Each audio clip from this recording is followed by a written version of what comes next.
In Catch-22, Joseph Heller builds a world that is both absurd and familiar. The story follows a World War II bombardier named Yossarian, who wants nothing more than to stay alive. His enemy isn't just the Germans, it's the bureaucracy that keeps raising the number of missions he must fly.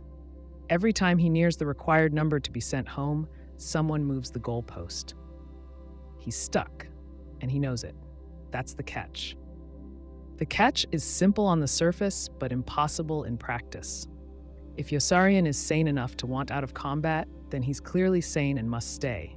If he volunteers to fly more missions, then he's insane and could be grounded. But by volunteering, he proves he's sane.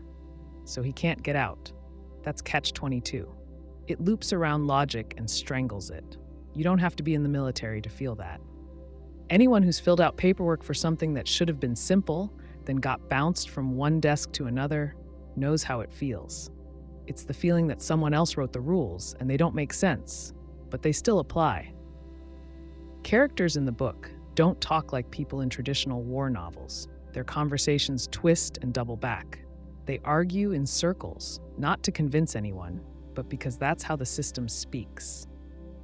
Doc Danica, for example, is declared dead in official records even though he's alive and speaking, but the paperwork says otherwise, and that's what matters more. What's written down becomes reality, no matter how wrong.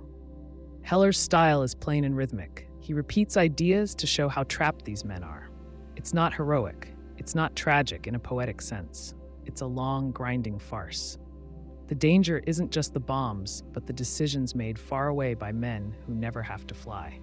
That's the war Yossarian fights, not just with flak and gunfire, but with logic. The friendship paradox is a strange idea that goes against what most people expect.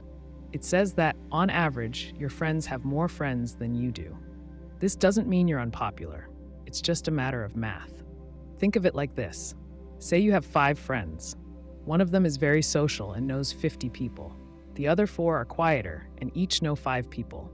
That friendly, well-connected person shows up in many people's friend lists. The quiet ones don't. When we look at who your friends are, we're more likely to count the popular one because they appear in more lists. That skews the average. It makes your circle look more connected than you are. This happens a lot on social media. Say you follow 50 people. Some are regular folks. Some are influencers with thousands of followers. You'll likely feel like everyone's doing more, getting more likes, going to more places. But that's only because those highly visible people get seen more often. They dominate your feed because their reach is wide. It's not a fair sample. The paradox applies in real life too.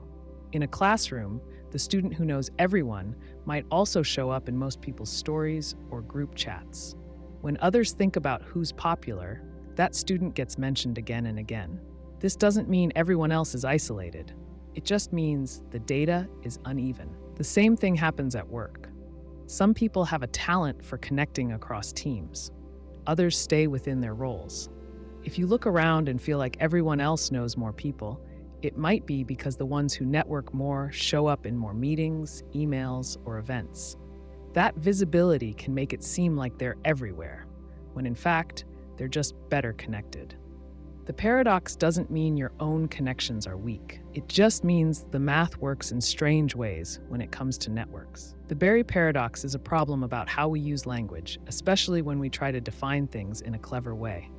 It shows that even simple words can lead to big problems if we're not careful. The paradox starts with the idea of describing numbers in English. Some numbers need more words than others to describe. For example, 2 is short, but 1024 takes longer to say. Now imagine writing a list of all numbers that can be described using fewer than 20 words. That list will include many numbers, especially small ones. Here's where the paradox kicks in.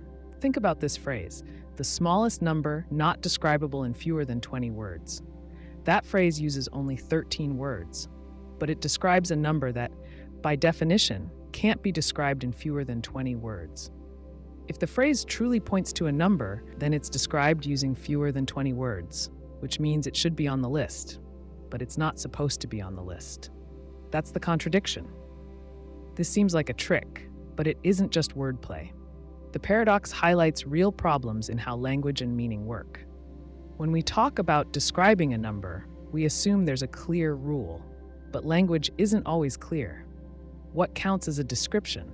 What words can we use? Do we include names or references to other things? The problem also shows up in computer science and logic. You can think of a program as a way to describe something. If you try to find the shortest program that does something, you run into similar issues. This connects to the idea of Kolmogorov complexity, where you measure the length of the shortest description. But once you try to define the shortest description that can't be made shorter, you end up in the same kind of loop. The Barber Paradox doesn't rely on fancy math. It relies on how we use everyday language, and that's what makes it tricky. You don't need equations to get stuck. You just need words. The paradox of value is a puzzle that goes back to early economic thinking. It points out that some things people need to survive, like water, are often cheap. At the same time, things with little practical use, like diamonds, can be very expensive. This seems backward. If water keeps us alive, shouldn't it cost more than a shiny rock? The key to this puzzle lies in understanding how value works in economics. There are two main types of value: use value and exchange value. Water has a high use value because it's essential. Diamonds have a low use value for survival, but their exchange value is high. People are willing to pay a lot for diamonds even though they don't need them to live. Why is that? The answer is scarcity and marginal utility. Water is usually easy to get. Rivers, lakes, and plumbing systems make water available in large amounts. Because it's so available, the next glass of water you drink doesn't add much to your life. That's marginal utility, the value of one more unit. If you already have plenty of water, another glass doesn't help much. Diamonds, on the other hand, are rare. Getting more of them is hard, so each additional diamond holds its value. People also attach meaning to diamonds. They often mark special events like weddings or anniversaries. That emotional attachment adds to their perceived worth. Imagine you are stranded in a desert. You're dying of thirst. Someone offers you a diamond or a bottle of water. You'll take the water every time. In that situation, water's marginal utility is extremely high. The diamond is useless to you there. But back in the city, where water is everywhere and diamonds are not, the market reflects the opposite. People will trade more money for a diamond than for water because of availability and demand. This is how the paradox works. What seems most valuable depends on context, supply, and how much people already have. The Epimenides Paradox starts with a simple line: all Cretans are liars. Epimenides, a Cretan himself, made this statement. At first glance, it seems like a regular claim, but look closer. If he's telling the truth and all Cretans lie, then he must be lying too, since he is a Cretan. But if he's lying, then not all Cretans lie, so the statement can't be true. Either way, you run into a contradiction. This is a self-referential paradox. It happens when a statement refers to itself in a way that breaks logic. It's like saying, this sentence is false. If it's true, then it must be false. But if it's false, then it's true. The loop doesn't stop. The statement eats itself. You can find this type of problem in computer programming and formal logic. For example, imagine a computer program that checks whether a set of programs include themselves. One version of this is called the halting problem. Can you write a program that figures out if any program will run forever or eventually stop? Alan Turing showed that such a program can't exist for all cases. The logic behind this proof is very similar to the Epimenides setup. You get stuck in a loop. Here's a basic example. Imagine a town with a barber. He shaves everyone who does not shave themselves. So who shaves the barber? If he shaves himself, he shouldn't, because he only shaves those who don't shave themselves. But if he doesn't shave himself, then he must, because he shaves those who don't shave themselves. The setup fails. The question has no answer within the rules. This paradox shows what happens when a system turns inward and tries to explain itself. Language and logic have limits. When they run into those limits, you get paradoxes. These aren't just games. They show real cracks in how systems are built. You need to watch for self-reference if you want to build things that don't break themselves. Zeno's paradoxes are a group of problems that question our understanding of motion, time, and space. They come from Zeno of Elea, a Greek philosopher who lived around 2,500 years ago. His goal wasn't just to confuse people. He used these paradoxes to argue that motion and change are illusions, challenging the common sense view of reality. One of his best-known paradoxes is Achilles and the tortoise. In this story, Achilles, the fastest runner, gives a slow-moving tortoise a head start in a race. Zeno argues that Achilles can never overtake the tortoise. Why? Because each time Achilles reaches the spot where the tortoise was, the tortoise has moved a little further ahead. Even though the distance gets smaller each time, Zeno says there are still an infinite number of steps Achilles must take to catch up, and that seems to make catching the tortoise impossible. Another famous paradox is the dichotomy. It says that before you can reach your destination, you must first get halfway there. Then, before you reach the halfway point, you must reach the quarter-way point, and so on. You can divide the journey into smaller and smaller parts forever. So how can you ever start moving at all if there are an infinite number of points to pass through? These paradoxes seem strange because they make simple tasks like walking across a room or winning a race sound impossible. But people do these things every day. What Zeno showed is that our ideas of infinity and continuous space can lead to strange results if we're not careful. Modern math handles these paradoxes using calculus. By summing an infinite series of smaller and smaller distances, you can still get a finite result. This explains how Achilles catches the tortoise. But Zeno's puzzles remain useful because they force us to think clearly about ideas that seem obvious but are actually complex when you break them down. Russell's paradox shows up when we ask a simple question: can a set contain itself? Imagine a barber in a town who shaves all the men who do not shave themselves. Now ask, does the barber shave himself? If he does, then he must not, because he only shaves those who don't shave themselves. But if he doesn't, then he must, because he shaves those who don't shave themselves. This loop never ends. That's the idea behind Russell's paradox, only it happens in mathematics, not barbershops. In set theory, a set is just a collection of things. Some sets are normal, a set of all apples, a set of all numbers greater than 10. But what about the set of all sets that don't contain themselves? That's where the problem begins. Call this set R. If R contains itself, then by definition, it should not contain itself. But if R doesn't contain itself, then it meets the condition to be in R, and so it must contain itself. Just like the barber, R ties itself in a knot. This might sound like a riddle, but it caused real trouble for early mathematics. Mathematicians like Frege wanted to build all of math from logic, using sets as a foundation. But if sets can act like this, the whole system risks collapse. A logical system that lets you define R is one that can't stay consistent. Once Russell pointed this out, the foundations of mathematics had to change. To avoid the paradox, newer systems put limits on what kinds of sets you can define. In one fix, called type theory, sets and their members belong to different levels. A set can't be a member of itself because it lives on a different level from its elements. This blocks the paradox. Another fix, used in Zermelo-Fraenkel set theory, only allows sets to be built up step by step from existing sets, not from vague collections like all sets that don't contain themselves. So Russell's paradox doesn't show up. The paradox shows what happens when rules for building sets are too loose. It's not just a weird case, it's a sign that something deeper needs fixing. There's a barber who lives in a small village. He follows a simple rule. He shaves all the men in the village who do not shave themselves, and only those men. That sounds straightforward at first, but then comes the question, does the barber shave himself? If he does shave himself, then according to the rule, he shouldn't, because he only shaves men who do not shave themselves. But if he doesn't shave himself, then he should shave himself, because he shaves all men who don't shave themselves.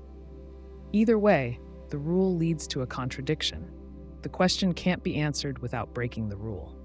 This is the Barber Paradox, a version of a logical puzzle proposed by Bertrand Russell to show that some systems of logic and set theory run into problems when they define themselves in terms of themselves. The paradox doesn't come from the barber or shaving. It comes from self-reference and contradiction. Think of it like this. Suppose you write a list titled All Lists That Do Not List Themselves. Now ask, does this list include itself? If it does, then it shouldn't. If it doesn't, then it should. Just like with the barber, the logic breaks down. Russell used this idea to challenge how mathematicians and logicians thought about sets. Before this, some believed that for any condition you could think of, there would be a set of all things that met that condition. But if you apply that idea to sets that don't include themselves, you hit the same problem. Does the set of all sets that don't include themselves include itself? The Barber is just a cleaner, easier version of that larger issue. It helps show how definitions and systems, when they include themselves, can loop into contradiction. The paradox doesn't offer a neat fix. It just tells us that some rules we create, even if they seem simple, can't hold under pressure. The Omnipotence Paradox is a puzzle about what it means for a being to be all-powerful. It asks a simple question: can an all-powerful being create a task it cannot do? The classic version is, can an all-powerful being make a rock so heavy that it cannot lift it? If it can, then there's something it cannot do, lift the rock. If it can't, then there's something it cannot do, create the rock. Either way, it seems like it can't be all-powerful. This sounds like a trick question, and in many ways, it is, but it's also useful. It helps us ask what power means. When we say someone is all-powerful, we often imagine they can do anything. But can they make square circles? Can they make 2 + 2 = 5? These aren't just hard tasks, they're impossible by nature. They don't make sense. Some argue that real power doesn't include nonsense. If a task is self-contradictory, it isn't a real task. Think of a carpenter. You ask them to build an invisible chair that is visible. That request doesn't test the carpenter's skill. It's just a confused idea. So maybe asking an all-powerful being to create a rock it cannot lift is the same kind of problem. It's not a test of power, but of logic. Others argue that true omnipotence must include the power to override logic. That means the being could make the rock and still lift it, or make square circles if it wanted to. This view treats logic as optional, but that leads to problems. If logic breaks, then anything follows. If a being can do logically impossible things, then there's no stable ground to talk about what it can or can't do. Another way to look at it is by comparing laws of logic to rules of a game. If someone makes the game, they can break the rules. But if you break all the rules, it stops being a game. The same goes for reality. If an all-powerful being can break all logical rules, maybe reality stops making sense altogether. That might not be power. It might be chaos. The paradox pushes us to think about limits. Not all limits are flaws. Some are the framework that lets anything exist in the first place. So when we think about omnipotence, we may have to admit that it doesn't mean doing anything at all. It means doing anything that makes sense. And that difference matters. The twin paradox is a thought experiment in physics that explores how time behaves differently for two people moving at different speeds. Imagine two identical twins.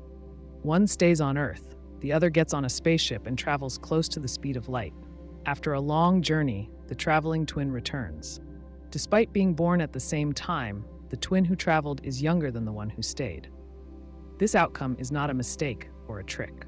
It's what Einstein's theory of special relativity predicts. When you move very fast, especially near the speed of light, time slows down for you compared to someone who is not moving that fast. This effect is called time dilation. It has been tested many times using atomic clocks on airplanes and satellites. These clocks tick a little slower than clocks on the ground, just as the theory says. Some people get confused and think both twins should see the other's clock running slow, since each can say the other is moving. That's true while the spaceship travels in a straight line at constant speed. But the key moment happens when the traveling twin turns around to come back. That change in direction means the traveling twin feels acceleration, while the one on Earth does not. This breaks the symmetry. The situation is not equal anymore. Think of it like this. If one person sits still while another rides a roller coaster, they don't have the same experience. One feels calm, the other feels forces pushing on them. The same idea applies here. The twin on Earth keeps the same frame of reference the whole time. The one on the spaceship changes frames, going out, turning around, and coming back. That change is what causes the age difference. This isn't just theory. GPS satellites have to adjust for both speed and gravity effects on time. If they didn't, your phone's location data would be way off. The twin paradox shows that time is not as fixed as we often believe. It depends on how you move through space. Imagine you walk into a room with 22 other people. You've never met them before. Now guess, what are the chances that 2 people in that room share the same birthday? Most people would say it's low, maybe around 5 or 10%. That seems logical. After all, there are 365 days in a year. What are the odds 2 people would be born on the same one? But the math says something else. If 23 people are in a room, there's about a 50% chance that 2 of them share a birthday. It's not a guess, it's a calculated result based on probability. Here's how it works. Think of the first person in the room. Their birthday doesn't matter yet. Now consider the second person. They have a 364 out of 365 chance of not sharing the first person's birthday. The third person has a 363 out of 365 chance of not matching either of the first 2. Multiply those chances together as more people enter the room. By the time you get to the 23rd person, the chance that everyone has different birthdays drops below 50%. So the chance that at least 2 people do share a birthday goes above 50%. This is called the birthday paradox. It's not a paradox in the sense of a contradiction. It's just a result that surprises most people. Our brains aren't good at estimating how probability works when many combinations are involved. We tend to focus on one-to-one comparisons. We ask, what are the odds that person A shares a birthday with person B? That's too narrow. The actual question is, what are the odds that any pair in the group shares a birthday? And there are a lot of pairs in a group of 253 to be exact. This isn't just a fun fact. It comes up in cryptography. In security, a similar principle helps explain how hard or easy it is to find 2 inputs that produce the same hash value. That's called a collision. Understanding how quickly coincidences occur, like shared birthdays, helps engineers plan for them. They don't rely on gut feelings. They use math. Imagine you're on a game show. In front of you are 3 closed doors. Behind one of them is a brand new car. Behind the other 2, there are goats. You pick one door, say door 1. The host, who knows what's behind each door, doesn't open your choice. Instead, he opens another door, say door 3, and reveals a goat. Then he turns to you and asks, do you want to switch to door 2? This is the Monty Hall problem. It seems like switching or staying wouldn't matter. You might think the odds are 50-50 now, but they're not. When you first choose a door, there's a 1 in 3 chance you pick the car. That means there's a 2 in 3 chance the car is behind one of the other 2 doors. After the host opens a goat door, he's giving you information. He's not opening a door at random. He always reveals a goat and always gives you a chance to switch. Let's walk through it. Suppose you pick door 1. There's a 1 in 3 chance the car is behind door 1. So there's a 2 in 3 chance it's behind either door 2 or door 3. The host then shows you a goat behind one of those 2. That doesn't change the original odds. If the car was in door 2 or 3, the host's reveal just helps you narrow it down. Say the car is actually behind door 2. If you pick door 1, the host must show you door 3 has a goat. If you switch, you win. If you stay, you lose. If the car was behind door 1, switching would make you lose. But that only happens 1 out of 3 times. If you always switch, you win 2 out of 3 times. If you always stay, you only win 1 out of 3 times. The math checks out every time you run the scenario. It feels strange, but the odds don't lie. Monty's knowledge and actions change the game. Switching doors gives you a better shot at the car. The paradox of the court tells the story of a teacher and his student. The teacher is a well-known lawyer. The student wants to learn the law but cannot afford to pay for lessons. They make a deal. The student will pay the teacher after he wins his first case in court. Time passes. The student finishes his training but doesn't take any cases. The teacher wants to be paid and grows impatient. He decides to sue the student. The student, who now knows the law, defends himself in court. That's when the paradox appears. If the student wins the case, the teacher cannot collect his payment. But that means the student has won his first case, so he must pay the teacher according to their original agreement. On the other hand, if the teacher wins the case, the court will order the student to pay. But under the terms of their deal, the student only has to pay after winning a case. If the teacher wins, the student loses his first case, so he shouldn't have to pay yet. Each outcome cancels itself. If the student wins, he must pay, but winning means he doesn't have to. If he loses, he must pay by court order, but losing means payment isn't due. Both sides use logic, but the logic turns on itself. This story highlights a special kind of puzzle. It's not about who is right or wrong. It's about how rules and agreements can fold in on themselves when pushed to the edge. The paradox doesn't have a clear answer. In some versions, the court delays judgment. In others, the case is dropped. Some say it never happened at all. But even if it's just a story, it makes a point. Law depends on structure, but language and timing can twist structure into contradiction. That's what makes the paradox of the court hard to ignore. The liar paradox is a self-contradictory statement. It happens when someone says, "I am lying." If that person is telling the truth, then they are lying, as they claim. But if they are lying, then they are telling the truth. The statement loops back on itself. You can't tell if it's true or false because either answer causes a problem. This is what makes it a paradox. It doesn't break logic, but it shows where logic can run into trouble. A simple way to understand this is to imagine a note pinned to a wall. The note says, "The sentence on the other side of this paper is true." You flip the note over. That side says, "The sentence on the other side of this paper is false." Each side depends on the other. If one side is true, the other must be false. But that forces the first side to be false, which makes the second true again, and so on. It creates a loop where neither side can settle. People have tried to work around the liar paradox. Some suggest that the statement is meaningless, like asking what the color blue smells like. Others say that truth itself needs a better framework, one that avoids these traps. Philosophers and logicians have debated this for centuries. In formal logic, the liar paradox reveals gaps. In language, it shows how words can twist back on themselves. In programming or math, you might see similar loops when a function keeps calling itself without a clear end. That's called infinite recursion. The program crashes or locks up. The liar paradox acts in a similar way. It doesn't give a clear result, so your system gets stuck trying to solve it. This paradox isn't just a puzzle. It helps people think about what truth means and how systems deal with self-reference. The Grelling Paradox deals with how we describe words and whether they describe themselves. It starts with a simple idea. Some words describe themselves and some do not. For example, the word short is short, so it describes itself. That makes it autological. The word long is not long, so it does not describe itself. That makes it heterological.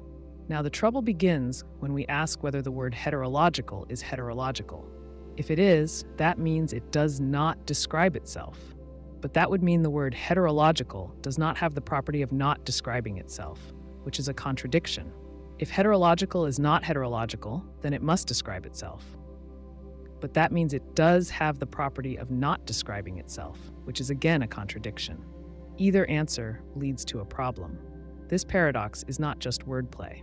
It shows that some systems of classification break down when they try to include themselves. A comparison is the Barber Paradox.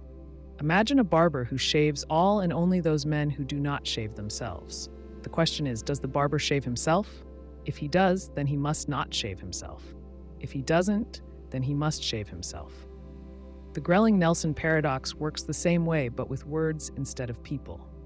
We use the term self-reference to describe this kind of loop. The paradox happens when a system tries to describe its own behavior from inside the system. This is related to ideas in logic and math, like Gödel's incompleteness theorems, where formal systems cannot prove every truth about themselves. You don't need complex logic to see the problem. Just ask simple questions and follow them to the end. In this case, the simple question, is heterological, leads to a loop with no clear answer. That's why it matters. It shows that even basic language can run into walls when it tries to wrap around itself. The Grandfather Paradox describes a time travel problem. It shows how actions in the past could undo the future in a way that stops the original action from happening. The name comes from a simple thought experiment. Imagine a person travels back in time and kills their grandfather before their parent is born. If the grandfather dies early, the parent is never born. That means the time traveler is never born either. But if they were never born, they couldn't go back in time to kill their grandfather. So the act cancels itself out. This creates a loop with no clear answer. If the traveler succeeds, they prevent their own existence. If they fail, their grandfather lives and the traveler is born. But then they could try again. The loop repeats. It breaks the idea of a consistent timeline. Time travel stories often run into this kind of problem. To make it clearer, picture a man named Alex. He finds a way to travel back to the year 1940. His goal is to stop a war, and he believes that killing a specific soldier will do it. He tracks the soldier, only to learn that this man is his own grandfather. If Alex kills him, the war may stop, but Alex may never be born. And if Alex is never born, he can't go back in time. So the act of stopping the war makes itself impossible. People have tried to explain this paradox in different ways. Some suggest that time travel to the past is not possible at all. Others propose that time travel creates a new timeline. In that case, Alex's actions create a branch where the grandfather dies and Alex never exists, but the original timeline where Alex lived stays unchanged. This view avoids the paradox by splitting reality into separate paths. Still, in the timeline where the grandfather dies, Alex fades away. The cause and effect chain breaks in that branch, and no traveler remains to make the change again. The Ellsberg Paradox shows how people handle risk when they don't know all the odds. It comes from a simple choice that seems to defy what's called expected utility theory. That theory says people weigh outcomes by their chances of happening. But in real life, people often avoid situations where the odds are unclear, even if the reward might be better. Here's the setup. Imagine two urns. Urn A has 50 red balls and 50 black balls. Urn B also holds 100 balls, but you don't know how many are red or black. You can only pick one urn to draw from. If you draw a red ball, you win a prize. Most people choose Urn A. The odds are clear, 50%. In Urn B, even though there might be more red balls, the unknown mix makes people uneasy. Now imagine a second round. This time, you win the prize if you draw a black ball. Again, most people choose Urn A. But that choice creates a problem. If you prefer Urn A in both cases, it means you think Urn A has better odds of giving you both red and black balls. That can't be true. The paradox appears because the preference contradicts basic logic. You can't think Urn A has more red and also more black than Urn B. This behavior shows ambiguity aversion. People don't just avoid risk, they avoid choices where the risk itself isn't clear. The odds in Urn A are known. The odds in Urn B are not. Even if the actual chances in Urn B are better, people still pick Urn A because they trust known risks more than unknown ones. The Ellsberg Paradox matters in finance, policy, and everyday decisions. People don't always act based on math or logic. They often react to how sure they feel, not just what the odds say. The Banach-Tarski Paradox sounds like a magic trick, but it comes from real math. It says that if you take a solid ball and cut it into a few pieces, you can move those pieces around without stretching or changing their shape and make two balls the same size as the original. This goes against what we expect from the real world, where cutting something in half gives you two smaller halves, not two full-sized copies. This idea comes from set theory and geometry. It uses the axiom of choice, a rule in mathematics that lets you pick items from an infinite number of sets, even if there's no clear way to choose them. The pieces created in the Banach-Tarski Paradox aren't normal slices. They're made of points scattered in strange, disconnected ways. You couldn't actually cut something this way with tools or see the pieces. They're too complex and don't have volume in the usual sense. Imagine you have a ball made of clay. You cut it in 5 specific ways.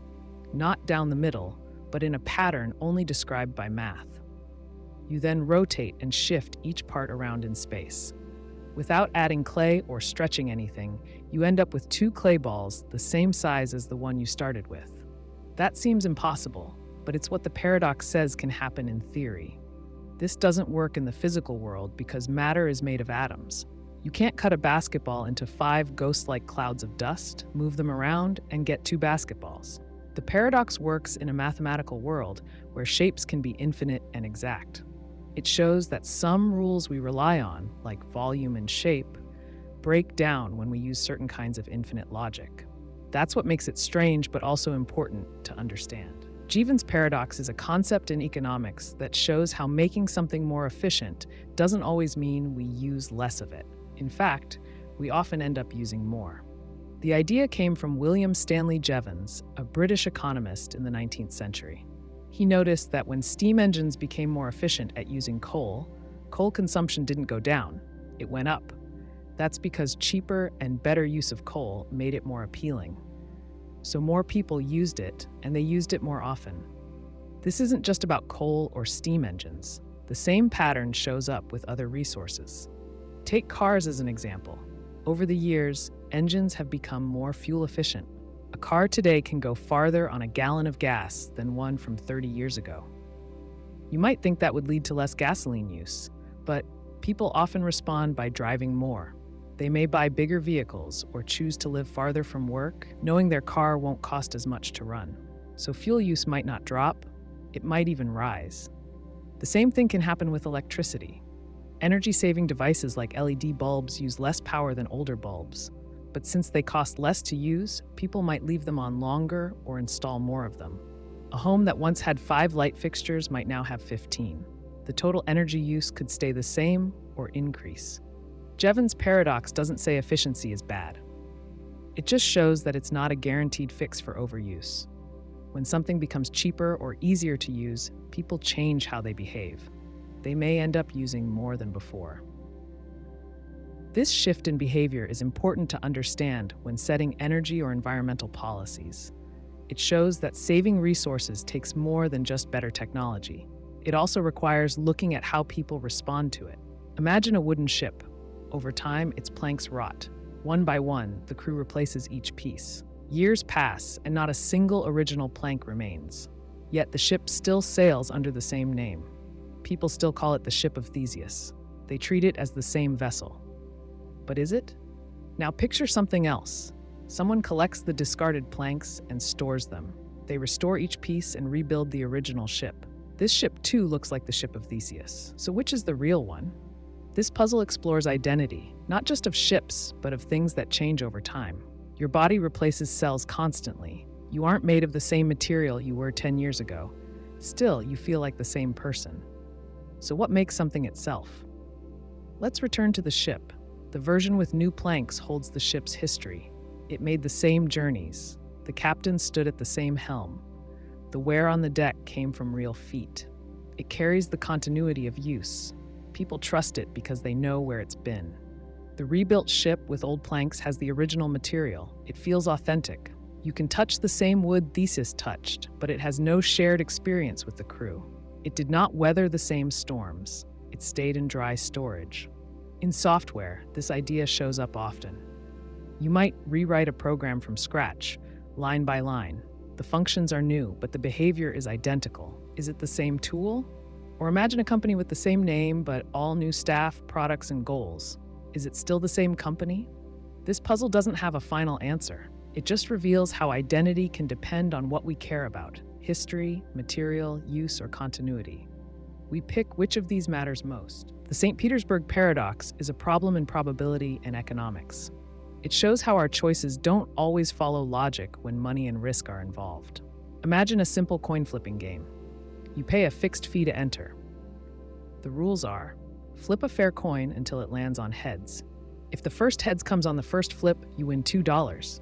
If it comes on the second flip, you win $4. On the third flip, you win $8. The payout doubles each time. The longer it takes to get heads, the more you win. Now think about the expected value. That's the average amount you should win if you play this game many times. The math behind it goes like this. There is a 1/2 chance to win $2, a 1/4 chance to win $4, a 1/8 chance to win $8, and so on. You add up all these probabilities multiplied by their payouts. That is 1/2 times $2, plus 1/4 times $4, plus 1/8 times $8, and so on. The sum keeps growing. It never stops. In theory, the expected value is infinite, but that doesn't match how people behave. In real life, most people would not pay even $50 to play this game. Some wouldn't pay $10. That's because the chance of getting a large payout is very small.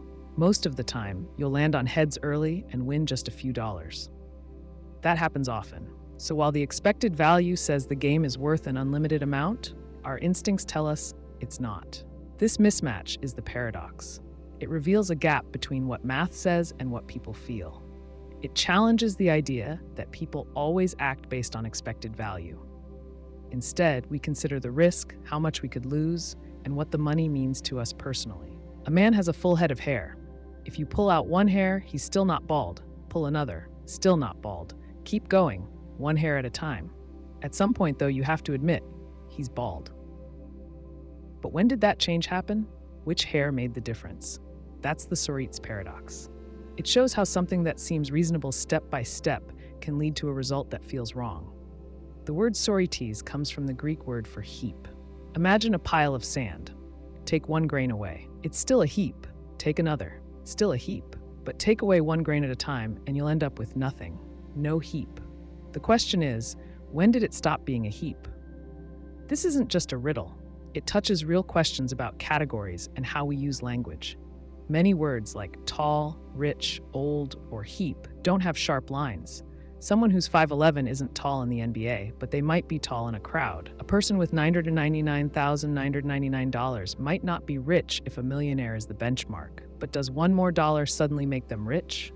Think about laws that rely on thresholds. A speed limit says 65 miles per hour.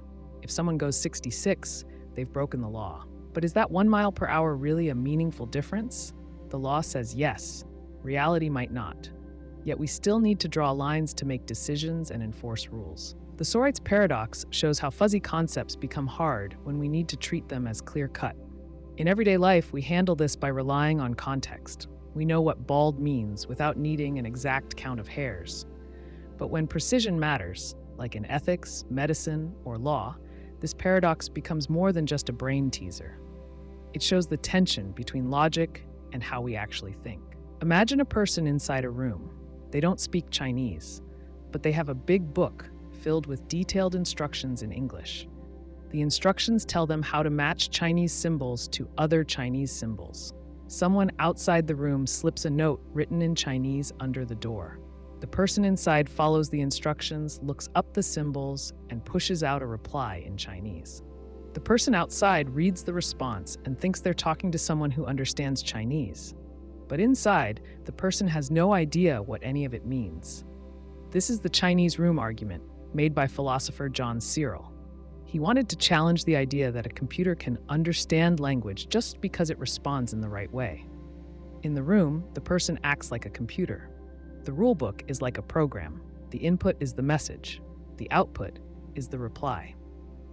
At no point does the person understand Chinese. They only follow rules.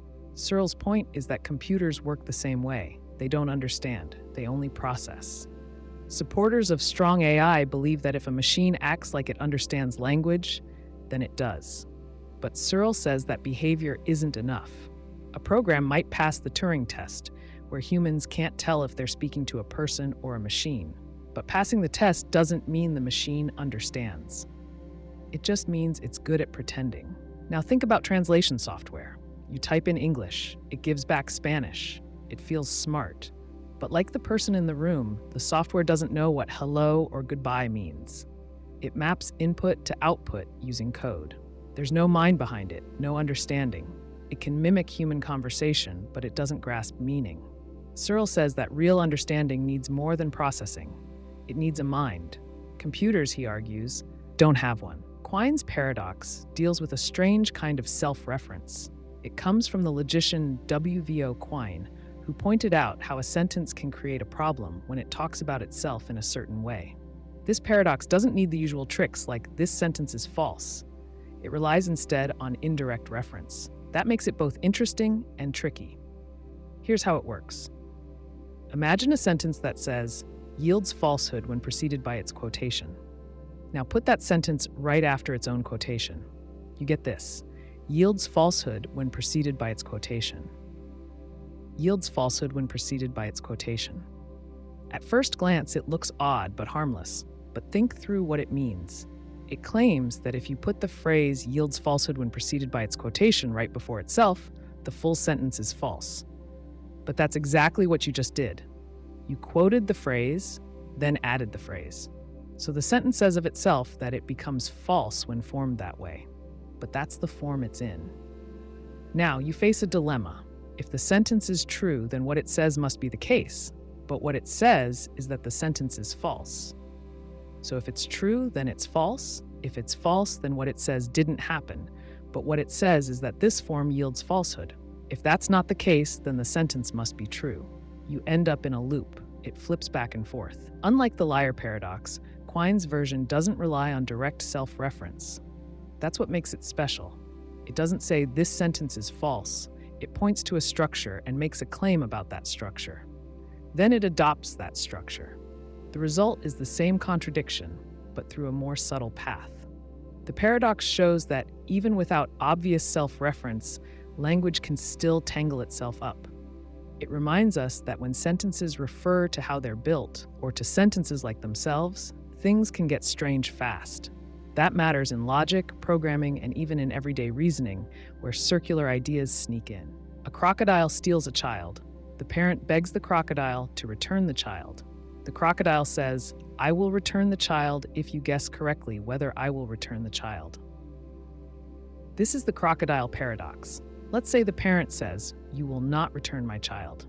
Now, the crocodile has a problem. If the crocodile was not going to return the child, then the parent guessed correctly.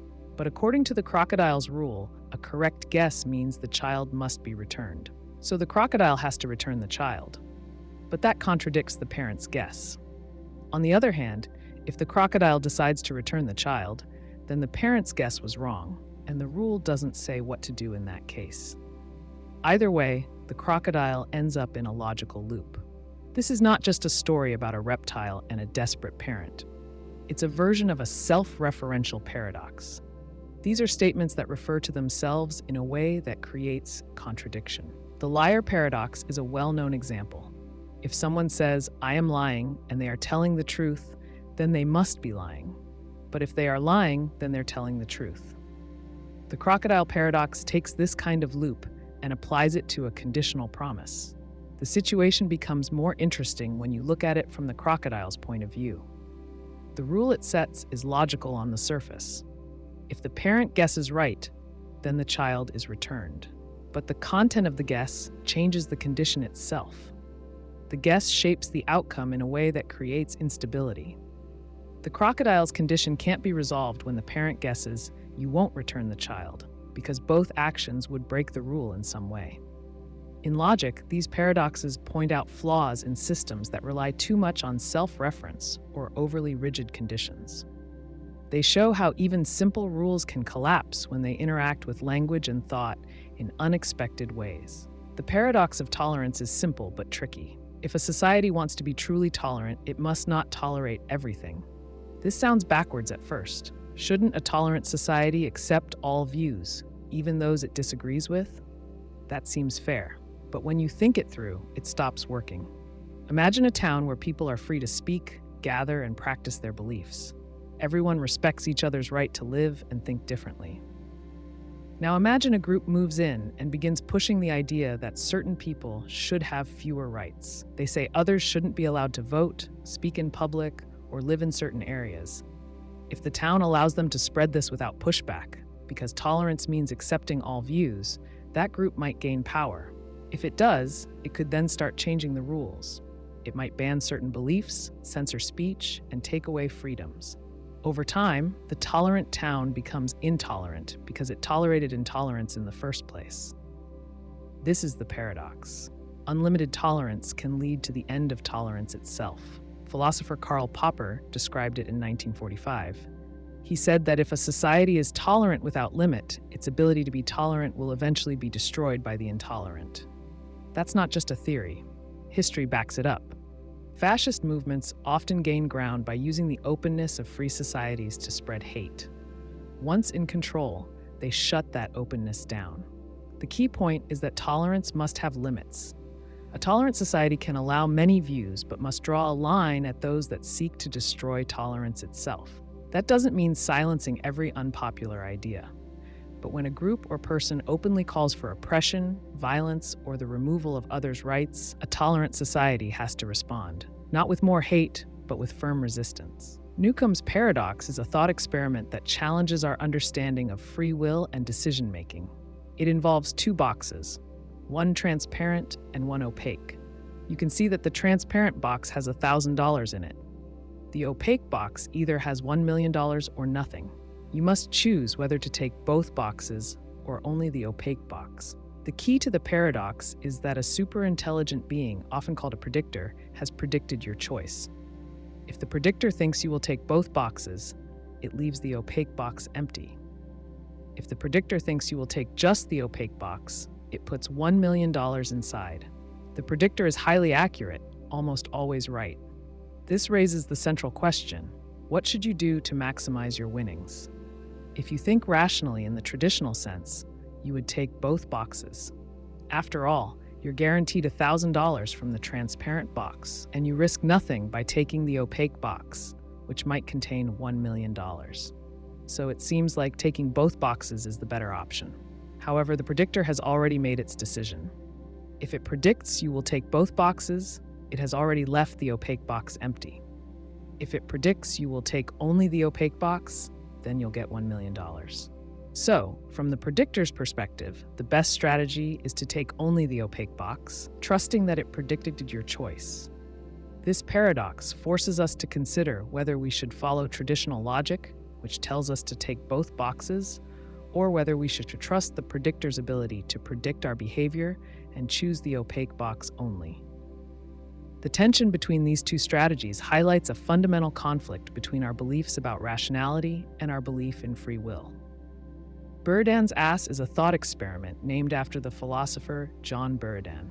It presents a scenario where a donkey, placed equidistant between two identical bales of hay, cannot choose which one to eat. The idea is simple. The donkey is equally hungry and the bales are exactly the same in every way. So the donkey faces a dilemma. With no reason to favor one over the other, it cannot decide. In the end, it stands still and starves. This story highlights a paradox about decision-making. When presented with two equally appealing options, it's easy to become paralyzed. You might see this in everyday life.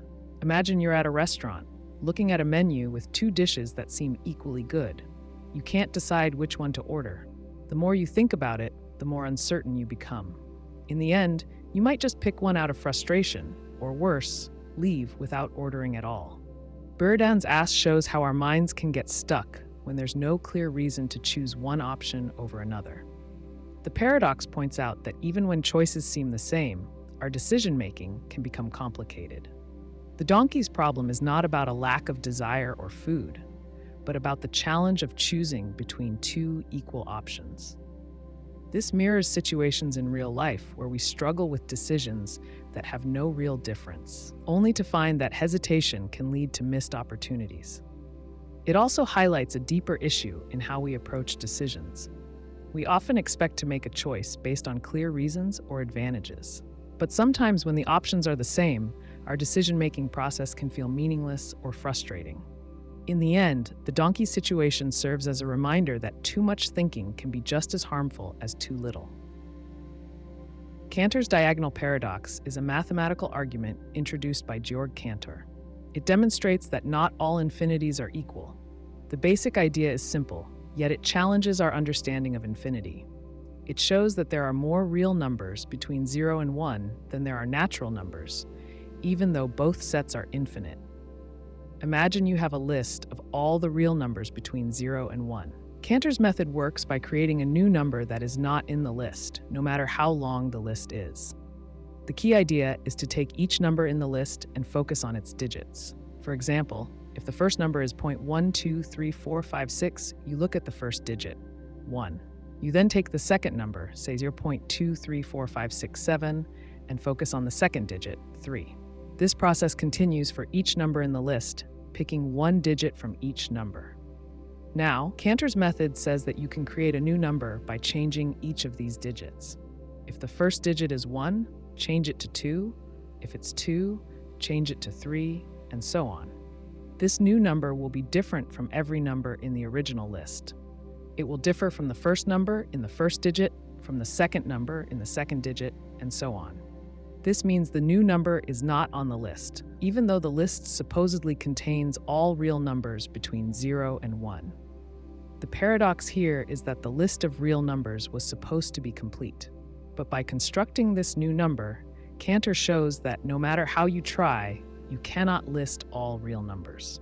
This demonstrates that the set of real numbers is larger than the set of natural numbers, even though both are infinite. The inverted spectrum paradox questions whether people experience colors in the same way. Imagine you and a friend look at a ripe tomato.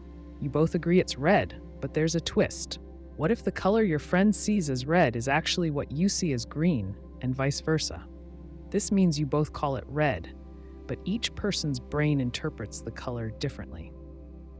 The paradox asks, could it be that your friend sees the world in a completely different way, but you both never know because you share the same language and experiences? To understand this, think about how you know what red looks like. Your brain processes light waves of a certain wavelength and matches them to the idea of red. But what if, instead of red, you are processing what your friend sees as green? If your experience of red differs from theirs, then the idea that you both see the world the same way starts to fall apart. Now, imagine a scenario where you and your friend both take a color test. You both score the same and identify the tomato as red. From the outside, everything looks fine, but you still have no way of proving that you're both seeing red in the same way. Maybe you're calling it red based on the color your brain knows, but it doesn't necessarily mean you both have the same experience of that color. It's impossible to compare directly because we can't get inside someone else's mind. This paradox doesn't mean we're all wrong about colors. It suggests that color perception could be very subjective. But because language, culture, and society agree on certain terms, we operate under the assumption that we all perceive things the same way. The real question is, do we? The self-reference paradox is a tricky idea. It happens when something refers to itself in a way that creates confusion or contradiction. Imagine a sign that says, "This statement is false."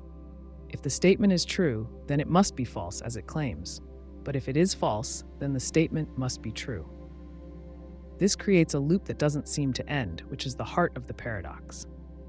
Another example comes from a classic riddle. Suppose you have a list of all lists that do not contain themselves. The question is, does this list contain itself? If it does, then it shouldn't, because it only lists things that don't contain themselves. But if it doesn't contain itself, then it must be on the list since it doesn't contain itself. Again, this creates a loop, making it impossible to clearly say whether the list includes itself or not. In these cases, self-reference doesn't provide a clear answer. The paradox exposes a flaw in how we think about truth and logic. It shows that our systems of reasoning sometimes break down when we try to make things refer to themselves. This is not just a fun puzzle, it's also a reminder of the limits of formal systems in mathematics and logic. These systems can't always handle self-referencing statements without running into contradictions. So the paradox is both a puzzle and a lesson about the boundaries of how we reason. Simpson's paradox occurs when a trend in several groups reverses when the groups are combined. It's a strange situation where the overall data leads to a conclusion that contradicts the conclusions of the smaller groups. This paradox shows how averages or combined data can be misleading. Imagine two hospitals, Hospital A and Hospital B. Hospital A treats 100 patients and 80% of them recover. Hospital B treats 50 patients and 90% recover. On the surface, Hospital A seems better because 80% recovery is higher than 90%. But if you look at the data in more detail, you might find that Hospital A treats more difficult cases and Hospital B treats easier ones. If we break it down, the trend can reverse when we consider the recovery rates in the individual categories. Let's say that in both hospitals, there are two groups, patients with mild illnesses and patients with severe ones. In both hospitals, the recovery rate for severe patients is 70%, while the recovery rate for mild patients is 95%. Now in Hospital A, more patients are severe, so the overall recovery rate is dragged down. Hospital B, however, has more mild patients, so their overall recovery rate looks higher. but in each group, mild and severe, the recovery rate is the same. This is Simpson's paradox at work. What happens here is that the combined data hides the true picture. Even though Hospital B seems better overall, the data for each group tells a different story. The paradox shows how relying on aggregated data without considering the context can lead to wrong conclusions. It's a reminder that we should always be careful when interpreting data and consider the possibility that a different story might emerge when we look deeper. A philosopher's zombie is a thought experiment that questions the nature of consciousness. Imagine a being that looks and acts just like a human but lacks conscious experience. It behaves exactly like you or me, talking, eating, and moving, yet it doesn't actually feel anything.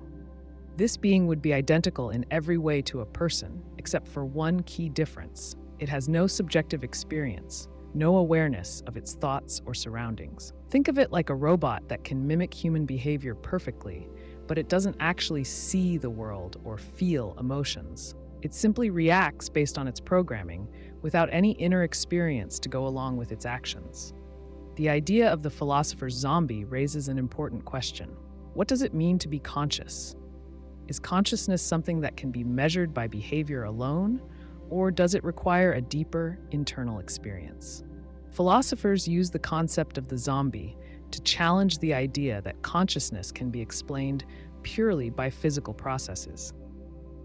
If we can imagine a being that is physically identical to a human but has no inner experience, it suggests that there might be more to consciousness than just brain activity. The zombie forces us to think about the possibility that the brain might not fully account for our experience of being aware. This thought experiment also raises questions about how we can know if someone else is truly conscious. If a philosopher's zombie is indistinguishable from a regular human being, how can we be sure that anyone other than ourselves has consciousness? This challenges our assumptions about other minds and the nature of subjective experience. It suggests that consciousness may be something more than just the physical processes we can observe, something harder to measure or define. The Sleeping Beauty problem is a well-known thought experiment in probability theory. Imagine that Sleeping Beauty is part of an experiment. Each time she wakes up, she does not know how many times she has woken up before. The experiment begins with a fair coin flip. If the coin lands heads, she is awakened once, and then the experiment ends. If the coin lands tails, she is awakened twice, once on the first day and again on the second day, and then the experiment ends. The question asks, what is the probability that the coin landed heads when Sleeping Beauty wakes up? It sounds simple, but it has led to a lot of debate among philosophers and mathematicians. One way to approach the problem is by using conditional probability. When Sleeping Beauty wakes up, she might think the coin is just as likely to have landed heads as tails, giving her a 50% chance. However, the situation is a bit more complex. Here's why. If the coin lands heads, she will only wake up once. If the coin lands tails, she will wake up twice. In total, she wakes up 3 times, but 2 of those wake-ups are after the coin lands tails. This means that if she wakes up, the probability that it was tails is actually higher than the probability that it was heads. So if you think of all the possible wake-up events, you can see that the chances of having woken up after tails is greater. In fact, the probability that the coin landed heads is 1/3, and the probability that it landed tails is 2/3. This is because the 2 wake-ups from tails make it more likely she'll wake up after tails than after heads. The Sleeping Beauty problem challenges our assumptions about probability and how we handle information in uncertain situations. It forces us to rethink how we assign probabilities when we lack full knowledge of past events. The black hole information paradox is a problem in physics that questions what happens to information when something falls into a black hole. According to quantum mechanics, information about the state of a system can never be destroyed. However, when something enters a black hole, it seems that all information about that object vanishes. This creates a contradiction because it suggests that information can be lost, which goes against the principles of quantum theory. Imagine you have a book with all the details about a particular object. You throw that book into a black hole. According to what we know, the book should be gone, and you would no longer have access to any of its contents. But quantum mechanics tells us that the information in the book still exists somewhere, even though we can't see it. This is where the paradox comes in. How can the information be preserved if we can't access it? And yet, it doesn't disappear into nothingness? One possible explanation for this paradox is the idea that the information is not destroyed, but rather stored on the surface of the black hole, in a way that we can't easily detect. This is called the holographic principle, which suggests that everything inside a black hole could be encoded on its event horizon, the boundary that marks the point of no return. However, this is still just a theory, and scientists are still trying to figure out exactly how this works. Another theory is that information may escape from a black hole through a process called Hawking radiation. This suggests that black holes slowly emit radiation over time, and in the process, some information might be released. However, this idea is also highly debated among physicists, and there's no consensus on the matter yet. At the heart of this paradox is the question of how the laws of quantum mechanics can apply to the extreme environment of a black hole, where gravity is so strong it warps space and time. The Bootstrap Paradox is a curious concept in time travel. It happens when an object or piece of information exists without ever being created in the first place. It's a loop where the item is passed through time, but no one knows where it originally came from. This paradox can be confusing because it challenges the idea of cause and effect. Imagine a person goes back in time and gives Shakespeare a copy of his own plays. Shakespeare then publishes the plays, and centuries later, the person finds that same copy and travels back in time to give it to Shakespeare. The plays exist, but no one ever wrote them. The only reason they exist is because of the time loop. This paradox raises a question. How did the plays come to exist in the first place if no one created them? It seems impossible, but according to the logic of the Bootstrap Paradox, they exist because of the time loop itself, not because of any original creation. It's a classic example of something existing in a way that defies the usual rules of cause and effect. Another way to think about it is with a piece of technology. Imagine someone goes to the past with a smartphone, and they show people how it works. These people then use the knowledge to build their own phones. Years later, that person takes the phone back in time and repeats the cycle. The original phone had no inventor, no creator, because it was always passed backward through time. The loop itself creates the phone's existence. The Bootstrap Paradox is a thought experiment that messes with our understanding of time and creation. It makes us rethink how events or objects might come into being and challenges the limits of time travel logic. The Ultraviolet Catastrophe is a term used to describe a problem that arose in the late 19th century in physics. Scientists were trying to understand the radiation emitted by hot objects, like a glowing metal, using a model known as classical physics. According to this model, the radiation should increase without bound as the temperature of the object rose.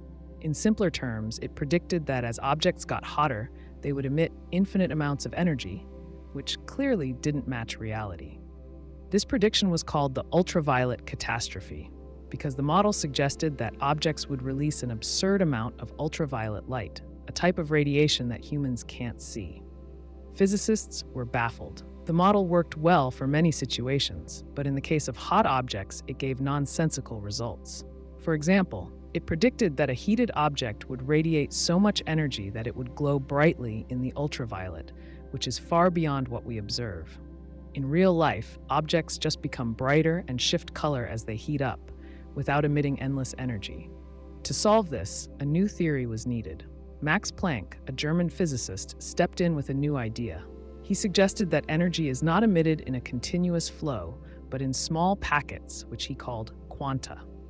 Planck's theory explained why the classical model failed. It showed that at higher temperatures, the amount of radiation emitted was limited by the size of these energy packets. This fixed the ultraviolet catastrophe by showing that energy emissions follow specific patterns, and the flow isn't limitless. This breakthrough was key in the development of quantum theory, which later transformed our understanding of energy, light, and matter. Without solving the ultraviolet catastrophe, the modern field of quantum mechanics wouldn't have developed as it did. Maxwell's demon is a thought experiment in physics. It was created by the Scottish scientist James Clerk Maxwell in 1867 to challenge the second law of thermodynamics. The second law states that the total amount of disorder or entropy in a system tends to increase over time. Maxwell's demon imagines a tiny creature that can control a door between two chambers. These chambers are filled with gas particles that are moving randomly. The demon's job is simple. It opens and closes the door based on the speed of the gas particles. Faster moving particles go into one chamber, while slower moving particles stay in the other. This seems to break the second law. Normally, if the particles are left to move freely, the faster particles would spread throughout both chambers, leading to an equal temperature in both. But if the demon is separating the fast from the slow, it's creating a difference in temperature without any work being done. This would lower the overall entropy, which should be impossible according to the second law. In Maxwell's idea, the demon seems to be acting like a system of perfect order. It makes the system more organized by sorting the particles. The second law says that this can't happen naturally because disorder always increases.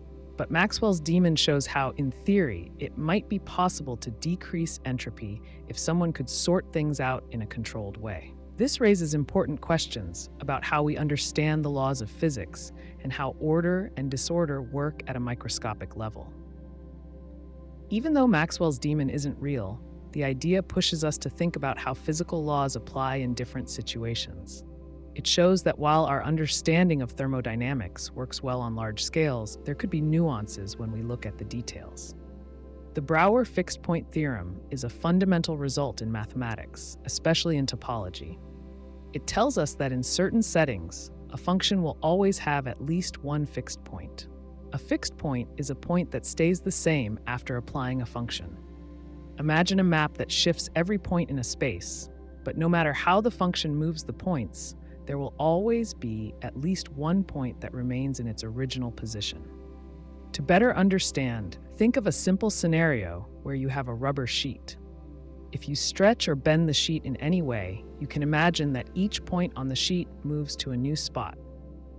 According to the Brouwer fixed-point theorem, if you start with a rubber sheet and a specific way of stretching or bending it, there will always be one point that stays in the same place, no matter how you manipulate the sheet. For example, take a ball in a 2D plane. If you apply any continuous function that shifts every point on the ball, there will always be one point that stays exactly where it started. This property holds in any space with certain conditions, including higher dimensions like 3D spaces. The theorem applies to many different types of functions, especially those that map a compact space into itself. One common use of the theorem comes in economics, where it can be used to show the existence of equilibria in certain economic models. In such models, players in an economy make decisions based on others' actions, and the theorem guarantees that there is a point where everyone's actions stabilize. This can be very useful in modeling competitive situations or in game theory. In this way, the Brouwer fixed-point theorem provides a reliable framework for understanding the behavior of systems, whether in mathematics, economics, or other fields. Tetris Effect is a game that brings a fresh twist to the classic puzzle experience. It takes the familiar mechanics of Tetris, where you fit falling blocks together to clear lines, and adds immersive visuals, music, and effects. The game is designed to make you feel the rhythm of the puzzle as you play. For example, when you clear lines, the background and music react in a way that matches your movements, making the game feel more like an experience than just a game. The key difference between Tetris Effect and the original game is the focus on sensory elements. As you play, you'll notice the environment around you changing, often in sync with the actions you take. If you clear multiple lines in a row, the visuals become more vibrant and the soundtrack swells. This can make you feel more engaged with the puzzle. It's not just about solving the puzzle anymore. It's about enjoying the journey. One interesting feature of the game is its various modes. While the core gameplay remains the same, there are different ways to play. For instance, there's a mode where the screen rotates as you play, changing the angle at which you view the puzzle. This adds an extra layer of challenge as you need to adjust to the new perspective while solving the puzzle. There's also a mode that lets you play with a friend in a cooperative way. You work together to clear lines and help each other out, which is a fun take on the traditional solo experience. The music and effects also change depending on your actions, making it a unique experience every time you play. Tetris Effect's simple puzzle design is complemented by its thoughtful sensory elements, making it a memorable and calming game. The Ring of Gyges is a story from ancient Greece that raises important questions about power and morality. It's about a man named Gyges, who was a shepherd working for a king. One day, while out in the field, Gyges discovered a cave. Inside, he found a buried corpse wearing a golden ring. When he put the ring on his finger, he found that it made him invisible. At first, Gyges was unsure about how to use the ring's power. But as time went on, he began to realize the opportunities it gave him. The king's wife caught his attention, and with the ring's power, he could approach her without being seen. This led to an affair with her, and soon Gyges began to plot more dangerous actions. Using the ring, he killed the king and took the throne for himself. Gyges' rise to power was swift, but it came with moral consequences. The story of Gyges asks us to think about what happens when someone is given absolute power and there is no one to hold them accountable. Would they make the right choices, or would they give in to their darker impulses? The key theme of the Ring of Gyges is about the effect power has on a person's actions. Gyges, once a simple shepherd, became a king, but at what cost? The ring made him invisible to others, but it also made him invisible to his own conscience. It's easy to imagine how anyone could act similarly in a world where no one would know their actions. What makes the story so compelling is that it challenges us to think about how far we would go if we faced no consequences for our actions. The paradox of choice suggests that having too many options can lead to stress and dissatisfaction rather than happiness. At first glance, more choices seem like a good thing. After all, we want freedom and control over our decisions. But the truth is, an overload of choices can actually make decision-making harder. Imagine you're at a restaurant with a huge menu. You can choose from 30 different dishes, but as you try to decide, you begin to feel overwhelmed. You wonder if you're missing out on something better. You second-guess your choices and may even feel unsatisfied with whatever you finally pick, questioning if there was a better option. This is what the paradox of choice is all about. With more options, we often face more uncertainty. We worry that we'll make the wrong decision or that there's a better choice we missed. The pressure of making the perfect decision can lead to anxiety. When you're presented with just 2 or 3 options, decision-making is easier, and you're more likely to feel satisfied with your choice. It's not just about food choices either. Think about shopping online. With so many products to choose from, it's easy to spend hours comparing prices, reviews, and features. You might even leave the website without buying anything, simply because you couldn't make up your mind. The paradox of choice also affects our daily lives. When we have too many decisions to make, we can become paralyzed, unable to choose anything. This happens when we try to plan our day, pick a movie to watch, or even decide what to wear. The more options we face, the harder it is to settle on one thing. In the end, what seemed like an advantage, more choices, often leads to dissatisfaction and indecision. Moral luck refers to the idea that factors outside of a person's control can influence how we judge their actions. Imagine a driver who is speeding. If they crash into a tree, they may face serious consequences. But if they speed and avoid any accidents, they might not face any punishment. Both drivers acted the same, but their outcomes are different. This difference in judgment based on results instead of intent or effort is an example of moral luck. The concept challenges our usual ideas of responsibility and fairness. We tend to judge people by their intentions and the effort they put into their actions. But moral luck shows that sometimes the results of what we do, which are often beyond our control, can affect how we are seen by others. For example, if a person tries to help someone and in the process accidentally causes harm, they might be blamed more than someone who tries to help but succeeds in a harmless way. Yet, both had good intentions. This can be seen in situations involving the law. A person who commits a crime, but the victim survives, might face a lesser punishment than someone who committed the same crime with the same intent, but the victim dies. Even though both individuals did the same thing, their outcomes differ based on random chance, not their actions. In life, we see moral luck in many places. If a person works hard and gets a promotion, they are often praised for their effort. But if another person works just as hard and still gets overlooked, the outcome feels unfair. The second person might not have been at fault, but their bad luck in timing or circumstance can have a huge impact on their future. The paradox of tragedy is a simple idea, but it can feel puzzling. It lies in the way people enjoy something that causes pain or sadness. In the case of tragic stories, whether in books, movies, or plays, we often find ourselves deeply moved by events that are heartbreaking or filled with loss. We know it's not real, and yet the emotions feel genuine. Imagine watching a film where a character loses a loved one. We feel sadness, empathy, even though we know the story isn't true. It's a strange mix. We choose to expose ourselves to sadness for the sake of enjoyment. This can seem odd because in real life, we naturally avoid painful situations. We try to keep ourselves away from things that cause us grief.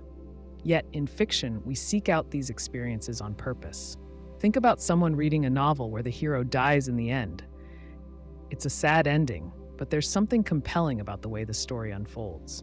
It might feel like a relief to see how the character faces the loss, or how their journey touches on deep parts of our own lives. It's not the pain that attracts us, but how it is presented. In fiction, tragedy is controlled. We experience the emotions, but they are contained within the story, leaving us to process them without real-world consequences. The paradox lies in this. Why would we willingly engage with something that hurts, even if we know it isn't real? The answer might be that we are drawn to stories that mirror the complexities of life. Tragedy in fiction offers a way to explore emotions we might avoid in real life, and it gives us a chance to reflect on how we deal with loss, love, and the uncertainties of life. The internet has become a part of everyday life for most people. It connects us to information, entertainment, and even work. However, there is a paradox at play when it comes to how we use it. The more connected we are, the more disconnected we often feel. Take social media, for example. Platforms like Facebook, Twitter, and Instagram allow us to interact with people from all over the world. We can see their lives, share updates, and comment on photos. Yet, despite this level of interaction, many people report feeling more isolated than ever. The constant stream of updates can create a false sense of connection, leaving us yearning for more real, in-person conversations. Another example can be found in the way we use search engines. We have access to nearly all the world's knowledge, right at our fingertips. If we want to learn something, we can simply type a question and receive an answer in seconds. But despite having all this information, we are often overwhelmed by the sheer volume of content available. It's hard to know what to trust, and sometimes the ease of finding answers leads to a lack of deep thinking or critical analysis. Even when it comes to shopping, the internet creates a paradox. We can buy anything, anytime, from anywhere. Yet, this convenience often leads to impulse buying and regret. Instead of walking around a store and carefully choosing an item, we quickly click through options, only to be dissatisfied with our choices later.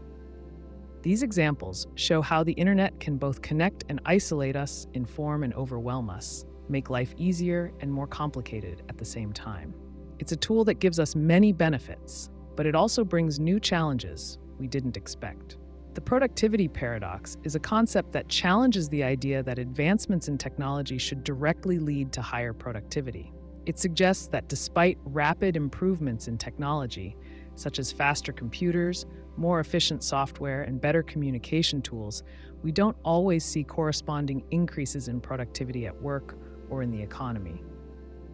Think about how you might use a smartphone. It offers countless features to help with time management, communication, and organization. Yet, many people find themselves distracted by constant notifications or spend hours scrolling through social media. Instead of improving productivity, these tools can sometimes make us less efficient. This paradox is evident in the workplace too. Businesses adopt the latest technologies hoping they will speed up operations, reduce costs, and help employees do more in less time. However, workers often spend a significant amount of time learning how to use these new tools or troubleshooting problems that arise. This time spent on learning and fixing tech issues can offset any potential productivity gains. Consider an office environment where employees have access to a range of software tools designed to improve collaboration. On paper, these tools should streamline communication and make it easier to share information. In reality, however, employees may waste time jumping between different platforms, trying to figure out which tool to use for each task. This leads to confusion and wasted effort. In some industries, the introduction of technology has also led to an increase in complexity. New systems often require workers to manage more tasks, track more data, and follow more procedures.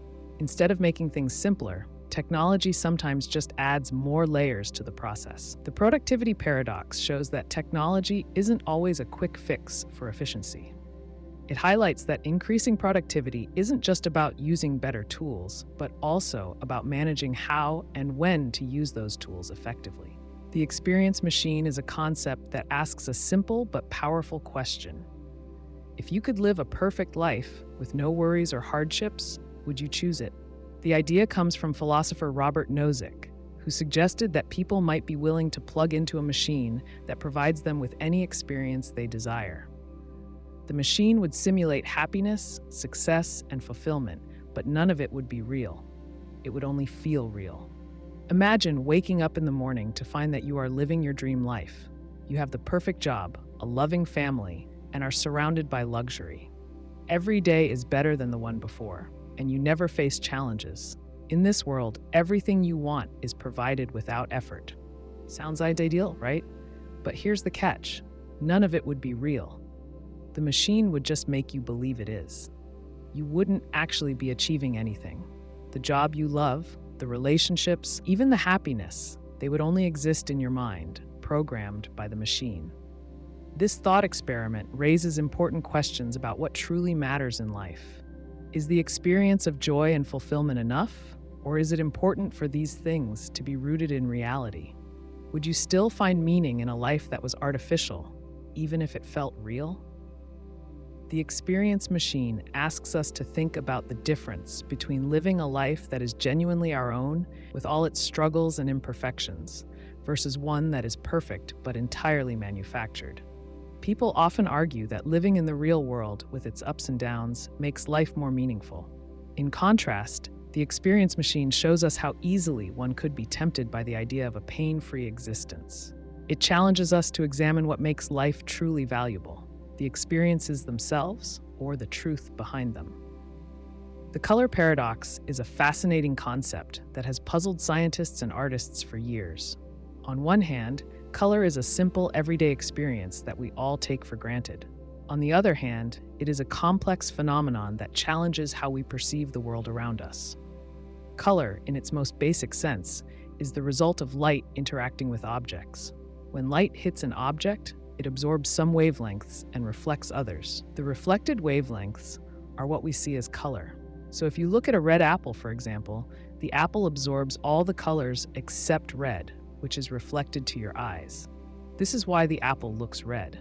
However, the paradox comes in when we realize that color doesn't exist outside of our perception. In a strict sense, color is not an inherent property of objects. It is a creation of the brain. When light hits an object and bounces off, our eyes receive the wavelengths, and then our brain processes this information, turning it into color. If our brains were wired differently, we might see the red apple as blue or yellow, despite the apple reflecting the same light wavelengths. Take the example of a colorblind person. A person with red-green color blindness might not perceive the red apple as red at all.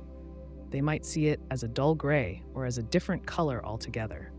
Their eyes and brain interpret the same wavelengths of light in a different way than someone with typical color vision. This shows how color is not a universal truth, but a personal experience shaped by biology and perception. This paradox can be seen in everyday objects, too. A white sheet of paper, for instance, looks white in natural light, but it might appear differently under artificial lighting. The change in lighting affects the wavelengths that are reflected, and therefore our perception of the color changes. So while color may seem like a simple and fixed characteristic, it is in fact a complex and subjective experience. The Fermi Paradox refers to the puzzling question: if there are so many stars and planets in the universe, why haven't we found any signs of intelligent life? The universe is vast, with billions of galaxies, each containing billions of stars and potentially even more planets. Some of these planets might be in what we call the habitable zone, the range of distance from a star where conditions could support life as we know it. Given these numbers, scientists believe that life elsewhere in the universe is likely. Yet, despite decades of searching, we haven't detected clear evidence of extraterrestrial life. One example of the paradox is the Drake equation. It tries to estimate how many civilizations might exist in our galaxy by considering factors like the number of stars, the number of planets that could support life, and how long civilizations might survive. Even if only a small fraction of planets have life, the equation suggests there should be many alien civilizations. So the question remains, why don't we see any?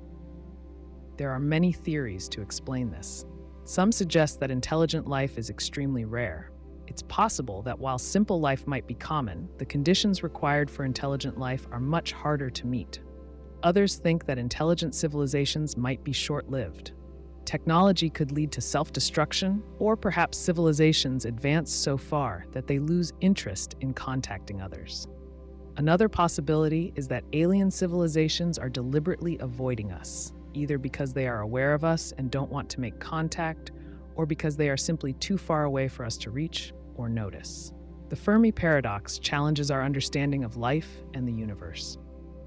It reminds us that there is still much we don't know about the conditions that lead to life and intelligence. Despite all our efforts, the answer to the paradox remains elusive.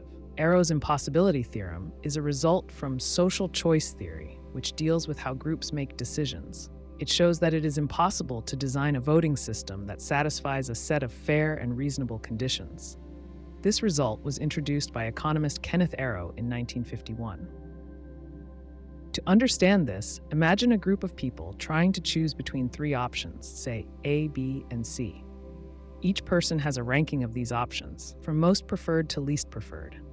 Arrow wanted to figure out if there could be a voting system that would give a fair result, one that respects the preferences of everyone involved. Arrow came up with 5 conditions that seemed like common sense rules for a fair voting system. These were: unrestricted domain. The system should work for any set of preferences. Non-dictatorship. No one person should have absolute control over the outcome. Pareto efficiency. If everyone prefers one option over another, the system should reflect that. Independence of irrelevant alternatives. The choice between 2 options should not be affected by the introduction of a third, irrelevant option. Transitivity. If option A is preferred over B and B is preferred over C, then A should be preferred over C. Arrow's theorem shows that no voting system can satisfy all 5 conditions at once when there are 3 or more options. In other words, it is impossible to create a perfect system where everyone's preferences are fully respected and the outcome is fair in every possible situation. This result has profound implications for democracy and decision-making. It shows that some level of unfairness or compromise is always present in any voting system. The theorem highlights the trade-offs involved in designing voting methods and the challenges in trying to create a perfect system. The welfare paradox is an idea that challenges the common belief that increasing welfare benefits always leads to better outcomes for society. On the surface, it seems logical. If people are given more help, they should be better off. But in reality, sometimes offering more support can have unintended effects that harm both individuals and the broader community. For example, imagine a family receives government benefits that provide a steady income, housing support, and access to healthcare. These benefits help the family meet their basic needs. However, if the benefits are too generous or last too long, the family might have little incentive to find a job or improve their situation. The safety net, while helping in the short term, could trap the family in a cycle of dependence on welfare. The paradox occurs when these benefits end up disincentivizing work, personal development, and independence. People might start to rely on welfare instead of seeking opportunities for advancement, because they find it easier to stay in the system than to work their way out. This is especially true when the value of welfare is close to the potential income someone could earn from a job, but the job would still require effort, time, and a change in lifestyle. Take the case of unemployment benefits. If the benefits pay nearly as much as a minimum wage job, there is less motivation for a person to go out and look for work. They may feel that the benefits are more secure and less stressful than a low-paying job with uncertain hours and no benefits. In such cases, the welfare system can inadvertently create a situation where the very people it's designed to help don't move forward and improve their lives as expected. In short, the welfare paradox shows that when welfare benefits are set too high or last too long, they can backfire by discouraging the behaviors needed to achieve long-term self-sufficiency. The two envelopes paradox is a thought experiment that seems simple at first, but it challenges the way we think about probability and decision-making. The idea starts with two envelopes. One contains twice as much money as the other. You are given the choice to pick one envelope and keep the money inside, or switch to the other envelope after looking at the first one. Let's break this down. Suppose you pick envelope A and find $100 inside. Based on the rule of the game, there are two possibilities for the second envelope. It could contain $50, half of $100, or $200, twice $100. From here, you might reason that there is a better chance of increasing your money by switching, since you could either double it or reduce it by half. But here's the paradox. What if you had picked envelope B first? The same reasoning applies, and you would want to switch again. No matter which envelope you choose, the logic seems to suggest that you should always switch, which leads to an infinite loop of switching without ever settling on one choice. To understand this better, imagine you pick envelope A and find $200. Now you could reason that the other envelope could contain $100 or $400. If you follow the same logic, you would again want to switch. But no matter how much money is in the first envelope, the reasoning keeps pushing you to switch. This paradox creates a puzzle about the concept of expected value. The problem lies in the way we calculate the expected gain from switching. The paradox suggests that our intuitive understanding of probability can be misleading when we deal with seemingly simple situations like this one. Richard's paradox is a thought experiment in set theory. It highlights an interesting problem related to how we define sets. The paradox starts with a simple idea. You have a set that includes all sets that do not contain themselves. Now the question is whether this set contains itself or not. Let's break it down. Imagine a set that contains all sets that do not contain themselves. If this set contains itself, it would go against its own definition because it would be a set that contains itself. But if it does not contain itself, then according to the definition, it should be included in the set. This creates a problem because the set can neither contain itself nor avoid containing itself. To make this clearer, picture a library of books. Each book represents a set. The rule is that a book is part of a collection only if it doesn't contain itself. Now, if we ask whether the collection of books that do not contain themselves should be part of the collection, we're stuck in the same loop. If the collection is in the collection, then it's not supposed to be there. But if it's not in the collection, then it should be. Richard's paradox is tricky because it challenges the way we think about sets and their membership. It shows us that our understanding of what can or can't belong to a set might lead to contradictions. The paradox is significant because it points out potential flaws in how we approach set theory.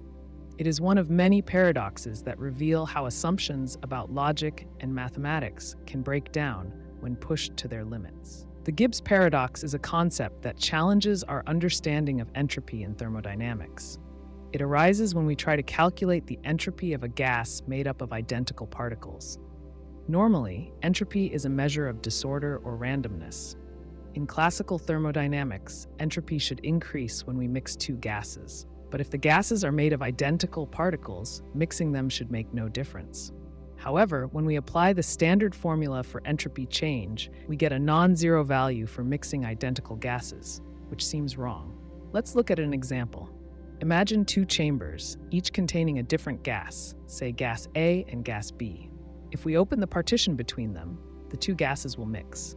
In a normal case where the gases are different, the entropy will increase as the particles spread out into the newly available space.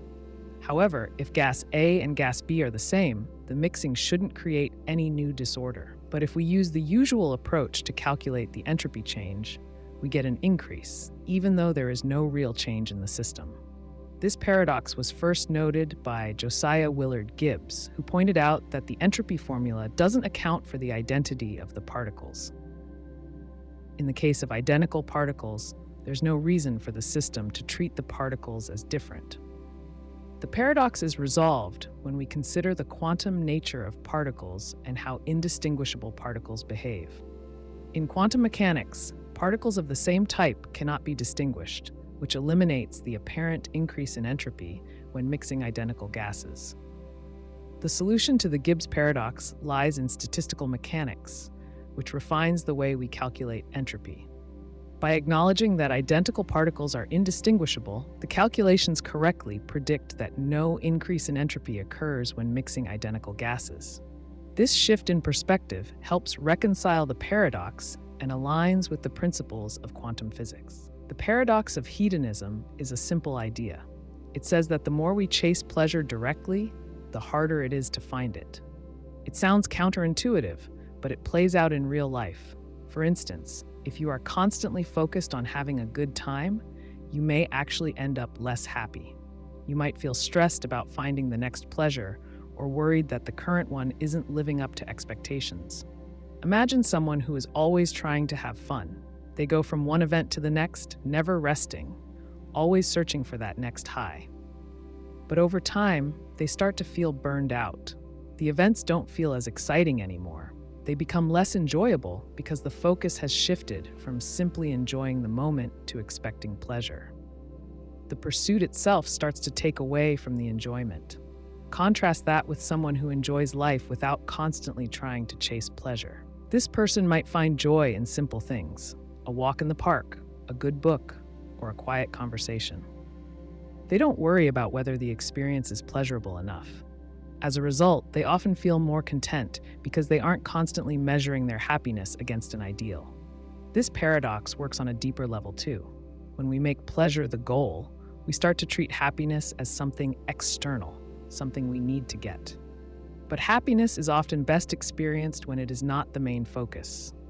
It's a byproduct of living in a way that feels right, not something we can chase directly.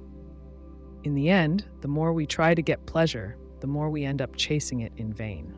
The trick is to live well and let pleasure come on its own. Déjà vu is a strange feeling. It's when you think you've already experienced a moment or situation, even though it's happening for the first time. It's not just a passing thought, but a strong, almost convincing belief that you've been there before. You might walk into a room, meet someone new, or hear a conversation, and instantly feel like it's all happened before. The feeling can be so intense that it's hard to shake off. What's fascinating is how this moment can make you question your own mind. How can something feel so familiar if it's never happened? Some people think déjà vu happens when the brain mistakenly replays a memory or mixes up old experiences. Others believe it's a glitch in the way we process time and memory. It could be that your brain doesn't process new experiences quickly enough, so it briefly feels like a memory from the past. Imagine you're walking through a park. You stop by a bench, and suddenly, it feels like you've sat there before, at the exact same spot, under the exact same tree. You remember the breeze, the rustling leaves, even the exact angle of the sun. It's not a dream or a memory, yet it feels so familiar, like it's been recorded in your brain long ago. This sense of familiarity can also happen when you meet someone. You might feel like you've known them your whole life, even though it's the first time you've spoken. It's as if you've lived through the exact same conversation in a past life. The paradox is clear. How can something new feel so old? It's an experience that pulls us into a strange mental space, leaving us with more questions than answers. And it happens to most people at least once in their lifetime. The tragedy of the commons is a situation where individuals, acting in their own self-interest, ultimately deplete a shared resource. harming everyone in the long run. The term comes from a story about a pasture that is shared by multiple herders. Each herder benefits by adding more animals to graze, but if every herder does this, the land becomes overgrazed and eventually no one can use it. The pasture suffers because each person makes the rational decision to maximize their own benefit without considering the collective impact. This idea can be seen in many real-world scenarios. Take the case of overfishing. Fishermen may want to catch as many fish as possible to increase their profits. However, if every fisherman does this, the fish population declines and eventually the fishery collapses. If there were fewer fish, everyone would suffer, including the fishermen themselves. Yet each fisherman acts based on the fear that if they don't fish heavily, someone else will. The tragedy of the commons can also be seen with environmental pollution. Factories may pollute rivers, air, or land because it costs them less than cleaning up or reducing waste. While this benefits them in the short term, it harms the community and the environment. Over time, pollution reduces the quality of life for everyone, including the polluters themselves, as they live in the same environment. In both cases, the issue arises because there is no clear ownership of the resources. If individuals had ownership or the resource was carefully managed, they would have an incentive to preserve it. However, in the absence of regulation or collective management, the resource is overused and eventually destroyed. The parking paradox happens when there's a lack of parking spaces in an area, but the problem isn't always the number of spots available. It often stems from the way people park or how the spaces are used. Imagine a busy downtown street with plenty of parking spots. At first glance, it might seem that there's enough room for everyone, but if you pay closer attention, you'll notice that many spaces are either underused or not used efficiently. One reason for this is how cars are parked. Sometimes drivers don't park within the lines, wasting valuable space. In other cases, people park in spaces that could fit more than one vehicle, like compact car spots being used by large vehicles. These inefficient parking habits can make the situation worse. The paradox here is that despite having enough spaces, the way they are used makes it feel like there aren't any available. Another example of this paradox is when parking lots are designed poorly. Think about a parking structure where the spaces are narrow, making it harder for people to park without taking up extra room. This creates a situation where the lot can hold fewer cars than it should, even though it's technically full. Even with the right number of spots, the design of the lot can make it difficult to use them all. The paradox also comes into play when people park in ways that block or limit access to other spaces. A car might be parked right next to a spot, making it too tight for another vehicle to park. Or a driver might park in a spot meant for a specific type of vehicle, preventing others from using it. In the end, the parking paradox shows that having enough spots on paper doesn't always mean there's enough practical parking. It's about how efficiently spaces are used and how well they are designed. The caffeine paradox is a curious phenomenon that many people experience. Caffeine, a common stimulant found in coffee and tea, is known for keeping us alert and awake. But in some cases, it can have the opposite effect. Instead of feeling more awake, people might feel tired, jittery, or even anxious after drinking a cup of coffee. This may seem strange, given that caffeine is meant to provide energy and focus. One reason for this is that caffeine affects people differently. When you consume caffeine, it blocks a neurotransmitter called adenosine. This is the chemical that makes you feel sleepy. By blocking adenosine, caffeine can help you stay awake. However, as your body processes caffeine, it can also lead to a buildup of other chemicals that can cause nervousness or restlessness. Another reason for the paradox is tolerance. If you regularly consume caffeine, your body can become used to it. Over time, the same amount of caffeine that once made you feel alert might not have the same effect. In fact, you might need more caffeine to achieve the same level of wakefulness. This can lead to a cycle where you drink more coffee or energy drinks to stay awake, but your body just becomes more resistant to the effects. Some people might even feel more tired or have difficulty sleeping because of this tolerance. Then there is the timing of caffeine intake. Drinking caffeine too late in the day can interfere with your sleep cycle, leaving you feeling more tired the next day. This can create a cycle of relying on caffeine to stay awake, only to feel more tired as the effects wear off, making you drink more to compensate. In the thought experiment Mary's Room, a woman named Mary lives in a room where she has never seen color. The room is black and white, and Mary only knows about color through books and descriptions. She is a scientist, an expert in color, and understands everything there is to know about wavelengths, light, and how colors work. However, she has never experienced color herself. One day, Mary is allowed to leave her room and step into the outside world. She sees a red apple for the first time. The question the thought experiment raises is simple. Does Mary learn something new when she sees the color red? Before leaving her room, Mary knew all the scientific facts about color. She knew how it works and could describe it in detail. Yet, after stepping outside, she experiences color firsthand. The key point is that the experience of seeing the color red is something new to her, something she couldn't understand just from reading about it. This scenario challenges the idea that all knowledge can be fully captured by objective facts and data. It suggests that there are different kinds of knowledge. While Mary understood the science behind color, she lacked the direct personal experience of seeing color, which seems to offer a different kind of understanding. For example, consider someone who reads about the taste of a food but has never tried it. They might understand the chemical processes and the ingredients, but the real experience of tasting the food is something beyond facts alone. Mary's Room shows us that knowledge isn't just about facts, it's also about experiencing the world in ways that can't always be captured by words or scientific explanations. The Pinocchio Paradox is a self-referential puzzle that arises from a simple statement: my nose will grow. The paradox happens because of the conflict between two possibilities. If Pinocchio says this and his nose grows, then his statement must be true, meaning his nose should not grow. But if it does not grow, then his statement must be false, meaning his nose should grow. To see why this is confusing, imagine Pinocchio says, my nose will grow. If his nose does not grow, that means he was lying, so his nose should grow, because that's what happens when he lies. But if it grows, then his statement becomes true, which means his nose should not grow. This cycle of contradictions creates a paradox. To understand this better, think about a simpler example. Suppose someone says, I am lying. If they are telling the truth, then they are lying, which makes the statement false. But if the statement is false, then they are not lying, which makes it true. This back and forth is the core of the paradox.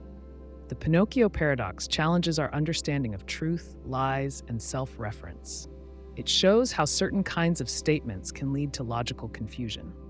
This happens when something refers to itself in a way that creates contradictions. In this case, Pinocchio's statement is both true and false at the same time, which is what makes the paradox interesting. Imagine you're playing a game and someone says, the next statement I say will be false. Then they say, I am lying. What do you do?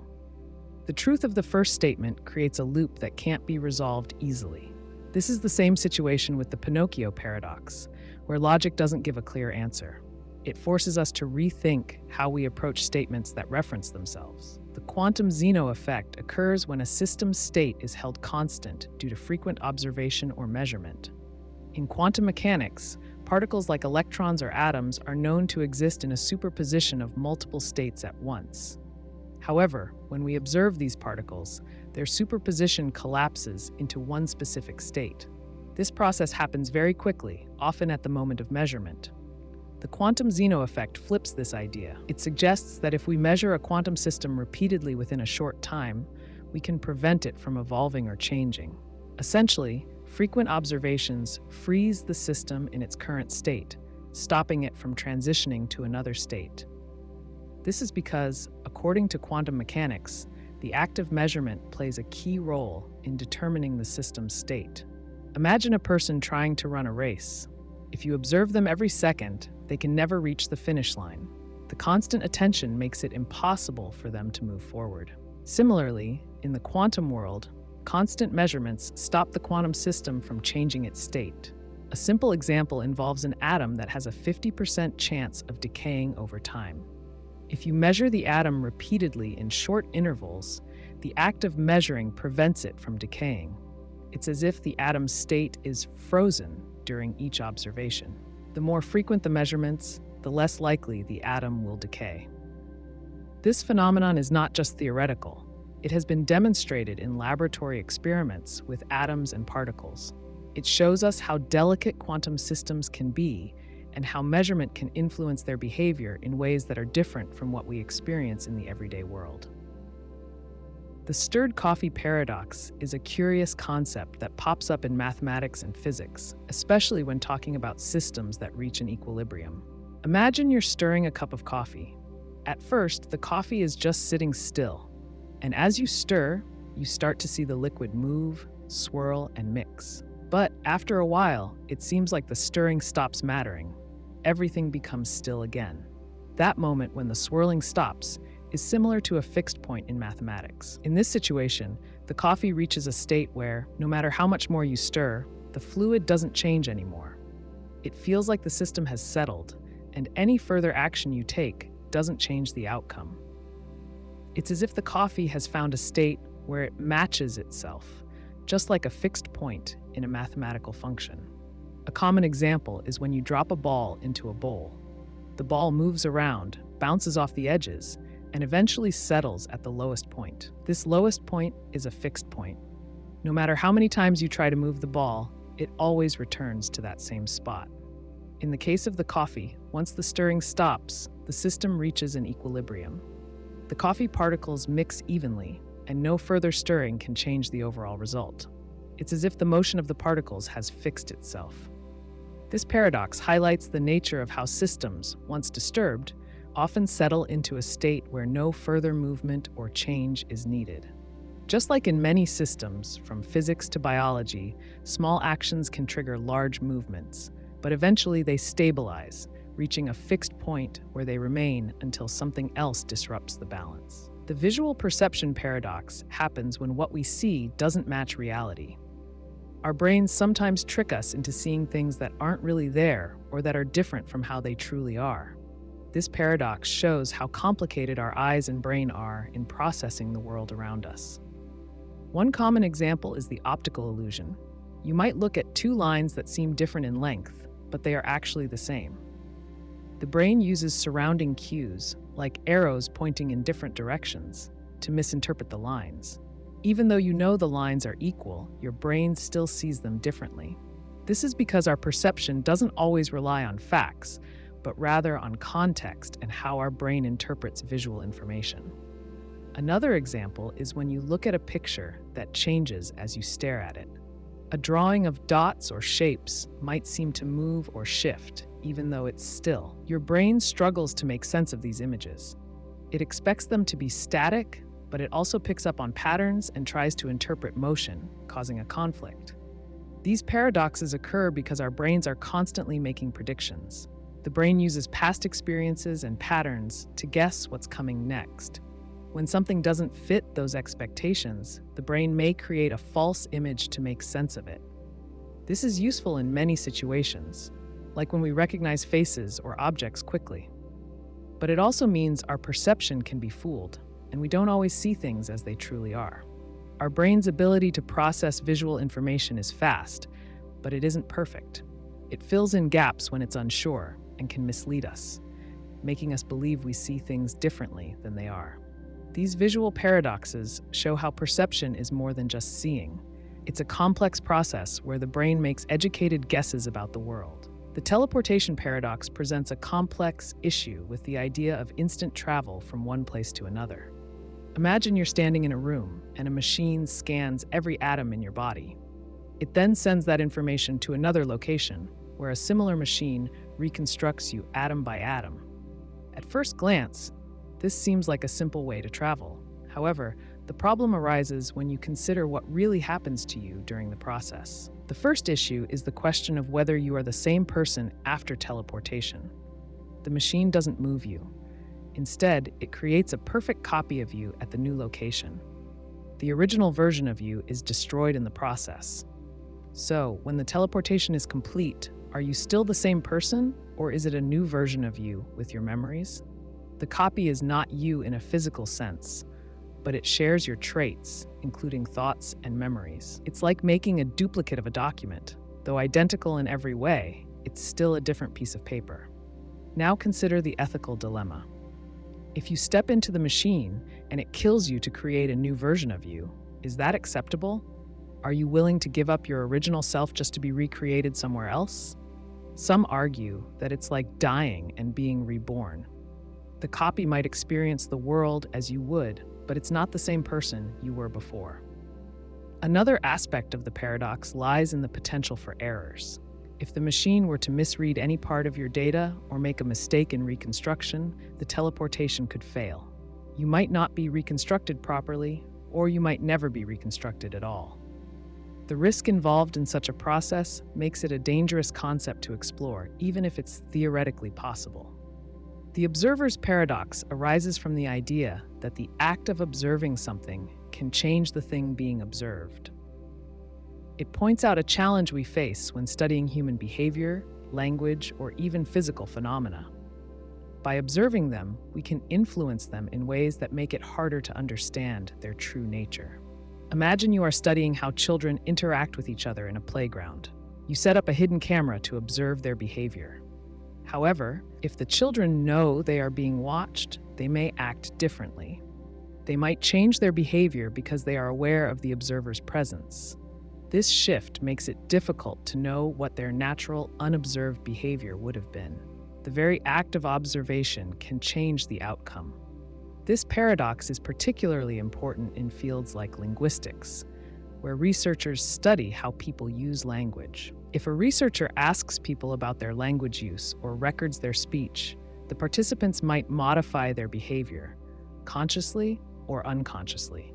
They might be more careful about how they speak, affecting the data the researcher collects. This problem makes it hard to study certain behaviors because the act of studying them disturbs the natural process. The observer's paradox doesn't just apply to human behavior. It also shows up in science, particularly in quantum physics.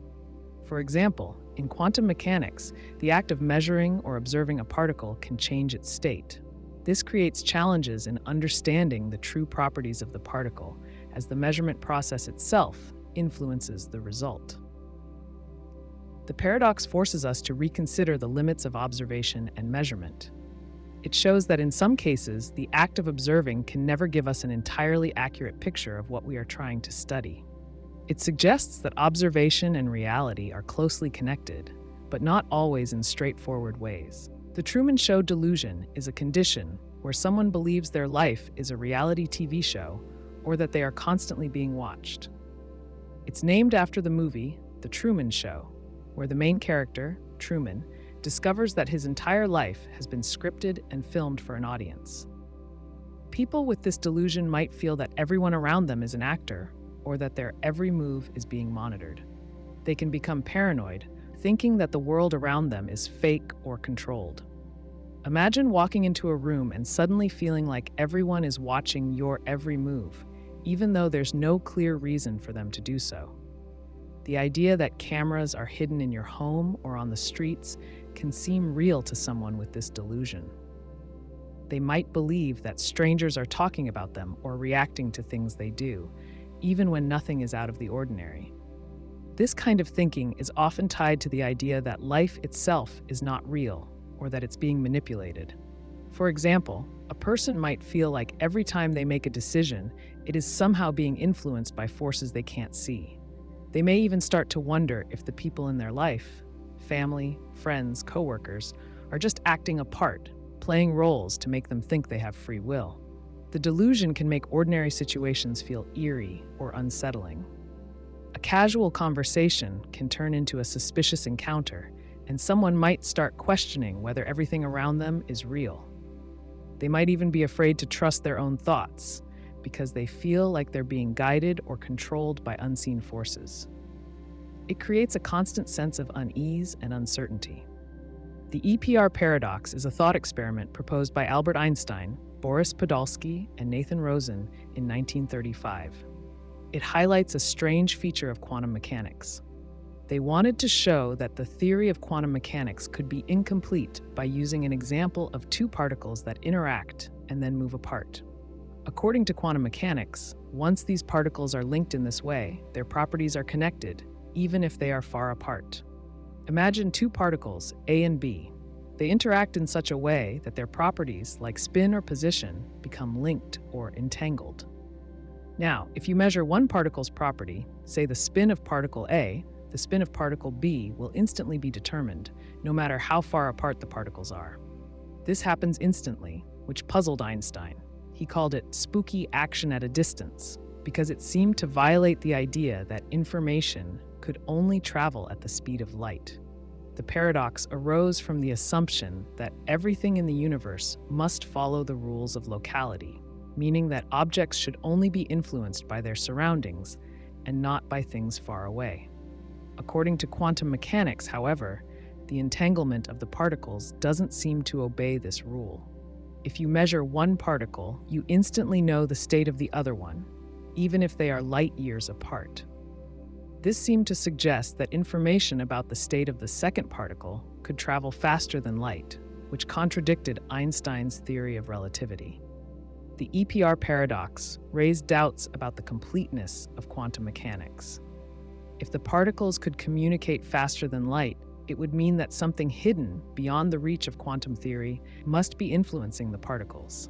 However, modern experiments have shown that quantum mechanics is correct, and what seemed like spooky action is just a result of the way quantum systems work. The paradox of the heap is a thought experiment that challenges our understanding of how we classify things.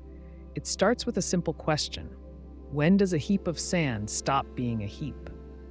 The paradox shows that it's hard to define exactly when a collection of grains of sand becomes a heap.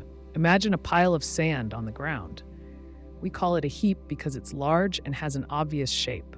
Now, take away a single grain of sand. Is it still a heap? Most would say yes. But what if you keep removing grains one by one?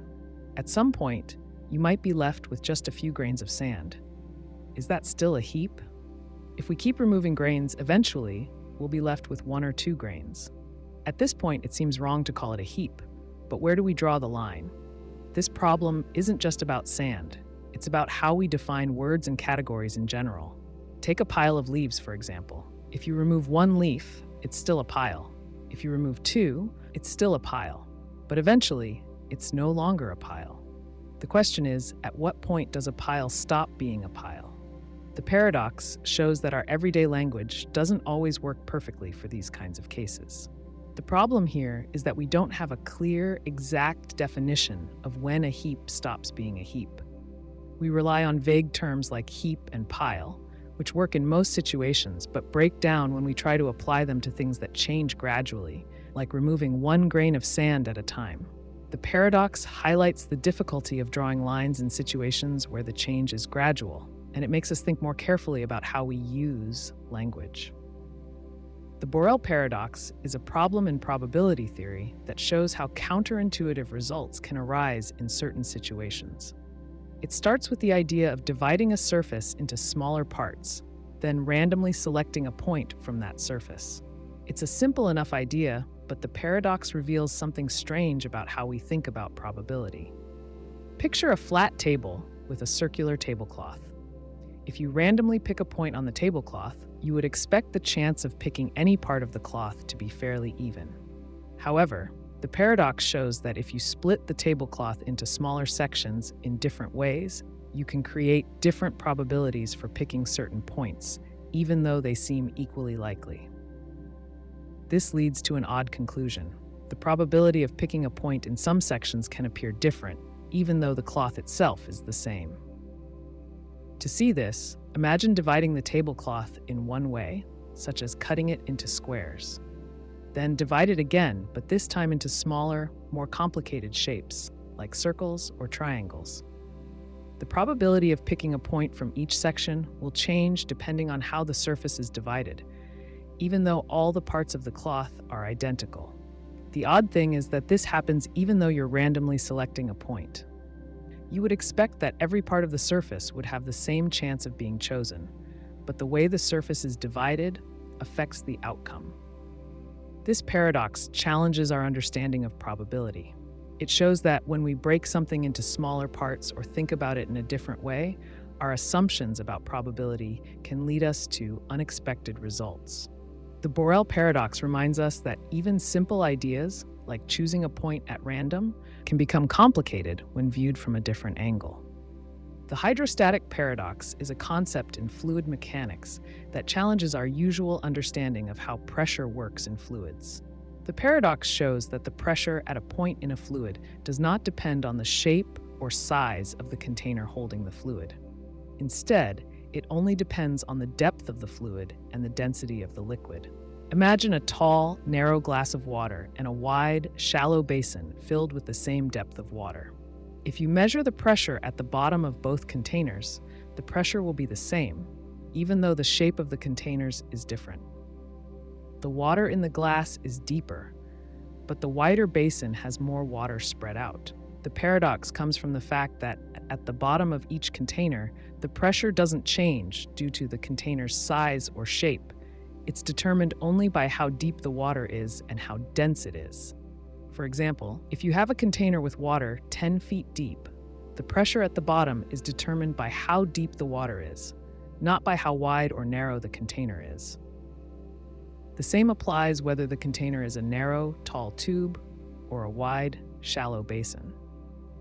This idea seems strange at first, because we might expect that the pressure would change based on the container's shape, but it doesn't. The weight of the water above a given point creates the pressure, and it's the same in any container with the same depth of water. This paradox highlights an important principle in fluid mechanics and helps to explain why the pressure in a lake or ocean increases with depth, regardless of the lake's or ocean's size. The depth of the water and its density, not the shape of the container, determine the pressure you feel when you dive underwater. The prisoner's dilemma is a situation in which two people must make decisions that affect both of them. The catch is that each person doesn't know what the other will choose. It's a test of trust, cooperation, and self-interest. Imagine two people are arrested for a crime. The police separate them and offer each one a deal. If both stay silent, they each get a light sentence. If one betrays the other and the other stays silent, the betrayer goes free, and the one who stayed silent gets a heavy sentence. If both betray each other, they both get a medium sentence. Each person has to decide whether to betray the other or stay silent, but they don't know what the other will do. Here's the dilemma. If both prisoners act in their own best interest, they will both betray each other. It seems like the smart choice because they risk getting a heavy sentence if they stay silent while the other betrays them. But if they both betray each other, they end up with a worse outcome than if they had both stayed silent. This problem shows how cooperation can be hard, even when it leads to the best outcome for everyone. It's easy to see why each person might choose to betray. They are afraid the other will betray them, which would leave them with a harsh sentence if they stayed silent. But if both act on this fear, they both end up worse off than if they had cooperated. The prisoner's dilemma is used to study behavior in economics, politics, and even biology. It helps explain why people sometimes make decisions that aren't in their best interest, when they're only thinking about themselves and don't trust others. Jeavons Paradox is a puzzle in logic that involves a sequence of statements that seem to create a contradiction. It's a twist on the more familiar liar paradox, where a statement says this statement is false. Jeavons' version is a bit more complex, but still leads to the same kind of confusion. Imagine a sequence of statements where each statement says the next statement in the sequence is false. So the first statement says that the second statement is false, the second says the third is false, and so on. The last statement, of course, says that the first statement is false. At first, this might seem straightforward.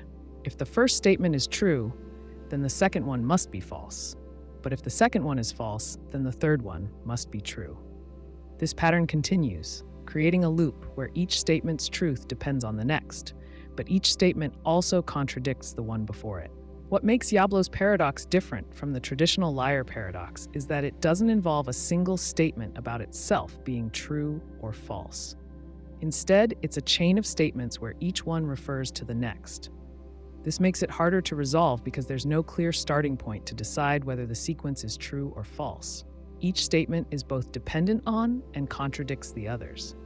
In essence, Jeavons Paradox shows how a simple structure of statements can create a situation where truth and falsehood can't be easily sorted out.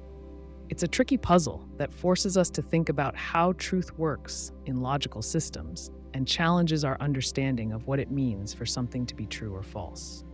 Jeavons Paradox is a logical puzzle that deals with self-reference and the concept of provability within formal systems.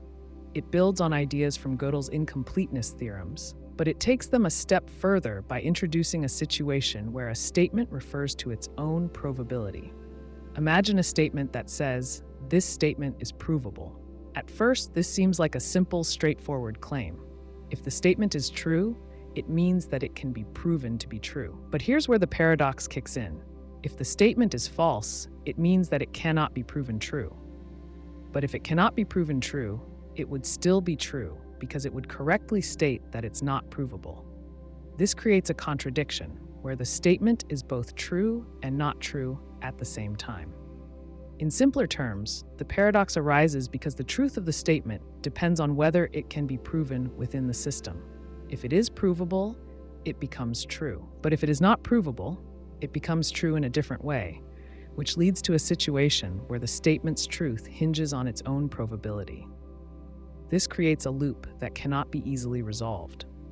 Jeavons Paradox shows how formal systems that aim to prove all truths can run into problems when self-reference is involved. It illustrates the limits of what can be proven within a system and highlights how truth and provability are not always straightforward, even in carefully constructed logical systems. The paradox challenges our understanding of how we think about proof and truth in mathematics and logic. The skeptic's paradox is a problem in philosophy that questions how we can be sure of anything we know. It is based on the idea that it is possible we are mistaken about everything, even things we believe to be certain. The paradox pushes us to think about the limits of knowledge and certainty. Imagine you're sitting at home and you believe you're looking at a cup of coffee on the table in front of you. But the skeptic's paradox asks, how can you be sure that this is real and not a dream or an illusion? It challenges you to consider that everything you know could be false.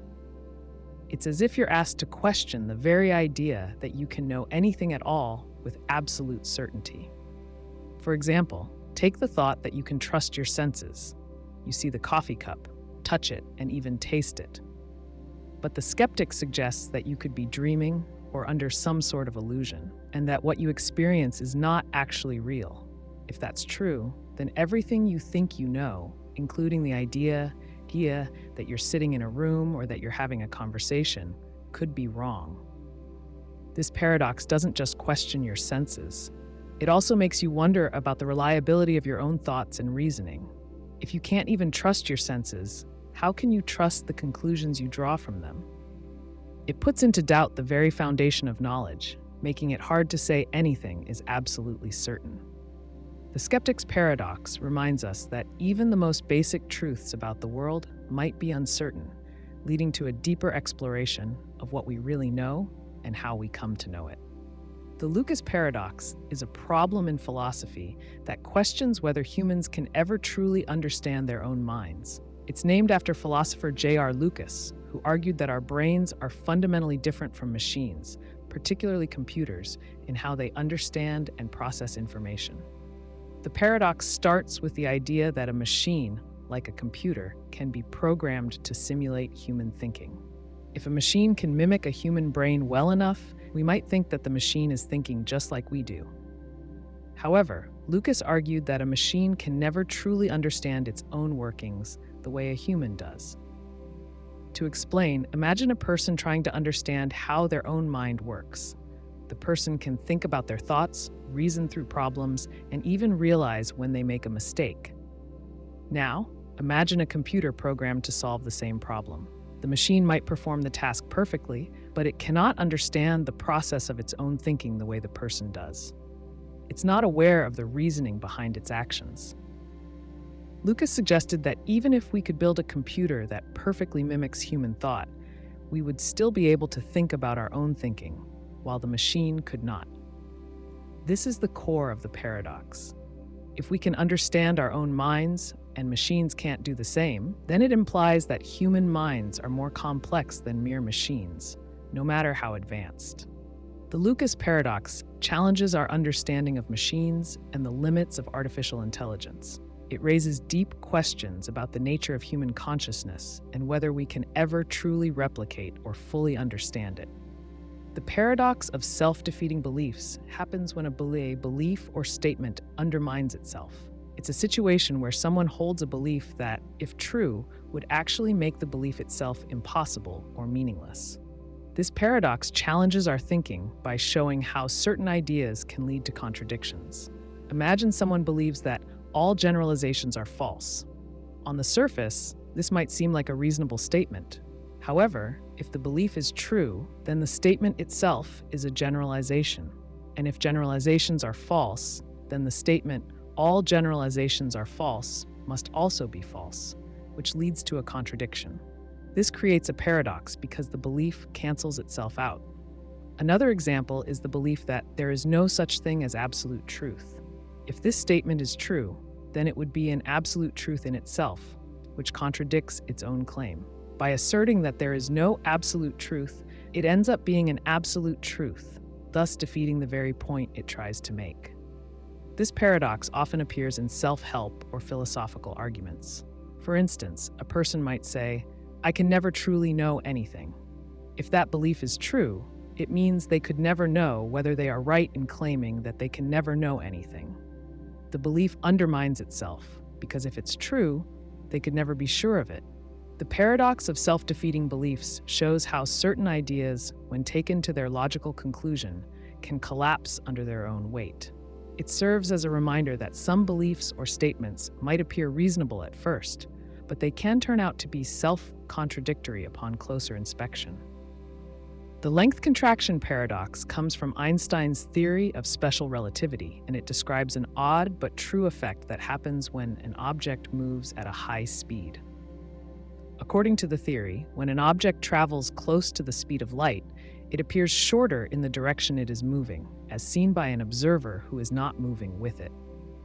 This contraction happens only at speeds close to the speed of light and is not noticeable at everyday speeds. Imagine a spaceship moving at a very high speed. To someone on Earth, the spaceship looks shorter than it would if it were at rest. However, if you were on the spaceship, you wouldn't notice any change in its length. From your point of view, everything would seem normal. The paradox arises when you try to explain this effect in a way that makes sense from both perspectives. Let's say there's a person standing at the back of the spaceship and another person at the front. Both people are moving along with the spaceship, so they do not see any shortening. But from the perspective of someone on Earth, the spaceship is moving fast, and its length should appear shorter. This seems strange because both observers should be able to agree on the length of the spaceship, yet their observations do not match. The length contraction paradox challenges our everyday understanding of space and time. It shows how the concepts of distance and time aren't as fixed as they seem and can change depending on the speed at which you are moving. It also raises questions about how different observers can experience the same event in different ways, even though they all see the same reality. The Giffen Paradox is a strange concept in economics, where, under certain conditions, an increase in the price of a good can lead to an increase in its demand. This seems to go against the usual rule that when prices rise, people tend to buy less of something. The paradox is named after Sir Robert Giffen, who first noticed the pattern in the 19th century. The paradox works best with goods that are considered necessities and have few or no substitutes. Imagine a poor person who relies heavily on bread as their main food source. If the price of bread rises, they may not be able to afford to buy as much of the other, more expensive food options they usually buy. As a result, they may end up buying more bread, even though the price has increased. They do this because bread is the cheapest option available, and with fewer alternatives, they are forced to buy more of it despite the higher price. This behavior is contrary to what you would expect with most products. Normally, when the price of a good goes up, people try to buy less of it and look for cheaper alternatives. But in the case of Giffen goods, the opposite happens. The higher price forces people to shift their spending and buy more of the good they can afford, even though the price has increased. The Giffen Paradox is important because it challenges basic economic theories and helps explain some real-world behaviors that don't fit neatly into traditional models of demand and supply. It shows that when people are dealing with limited resources, their choices can be affected in unexpected ways. Hempel's Raven Paradox is a puzzle in the philosophy of science that challenges our understanding of evidence and how we use it to support theories. The paradox centers on the idea that evidence that seems unrelated might still count as supporting a theory. It all starts with a simple theory: all ravens are black. According to this theory, every raven you observe should be black. The paradox asks, what counts as evidence for or against this theory? At first, it seems straightforward. If you see a black raven, you have evidence that supports the theory. But here's where the paradox arises. If you see a green apple, that also seems to support the theory, even though it has nothing to do with ravens. This is because a green apple is not a raven, and the theory states that all non-ravens should not be anything other than non-black. In other words, seeing something that is not a raven, like a green apple, still counts as evidence that all ravens are black because it doesn't contradict the theory. This conclusion feels odd. After all, observing a green apple seems irrelevant to the question of whether ravens are black. But the logic behind the paradox shows how we can be led to consider evidence that doesn't seem connected to the theory itself. The paradox helps us think about how we use evidence to confirm or disprove theories. It shows that evidence doesn't always come from what we expect, and sometimes what seems irrelevant might still count as support for a theory. It challenges how we define what counts as relevant evidence in scientific reasoning. The paradox of voting is a situation that questions why people vote, especially when the chance that one vote will actually change the outcome of an election is so small. It shows how, from a purely rational standpoint, voting may seem pointless, but people still do it. The paradox suggests that even if the impact of an individual vote is almost zero, many people still choose to participate in elections. Imagine a large election with thousands or millions of voters. In such a case, the probability that any single person's vote will decide the winner is incredibly small. For example, if you're voting in a presidential election where the final result is decided by millions of votes, your individual vote is unlikely to have any effect on who wins. From a strictly logical perspective, it might seem like there's little reason to vote because it won't change the outcome. Yet, millions of people vote every year, even though the chances of making a difference are so slim. So, why do people vote? One explanation is that voting isn't purely about the outcome, but about other factors like civic duty or the satisfaction of participating in a process. People might feel that voting is a responsibility or that it helps them express their preferences. There's also the sense that even though one vote may not change the outcome, if enough people think this way, the combined effect of all votes matters. This paradox also brings attention to the difference between individual behavior and collective action. While voting may seem irrational on an individual level, it makes sense when you look at it from the perspective of a group.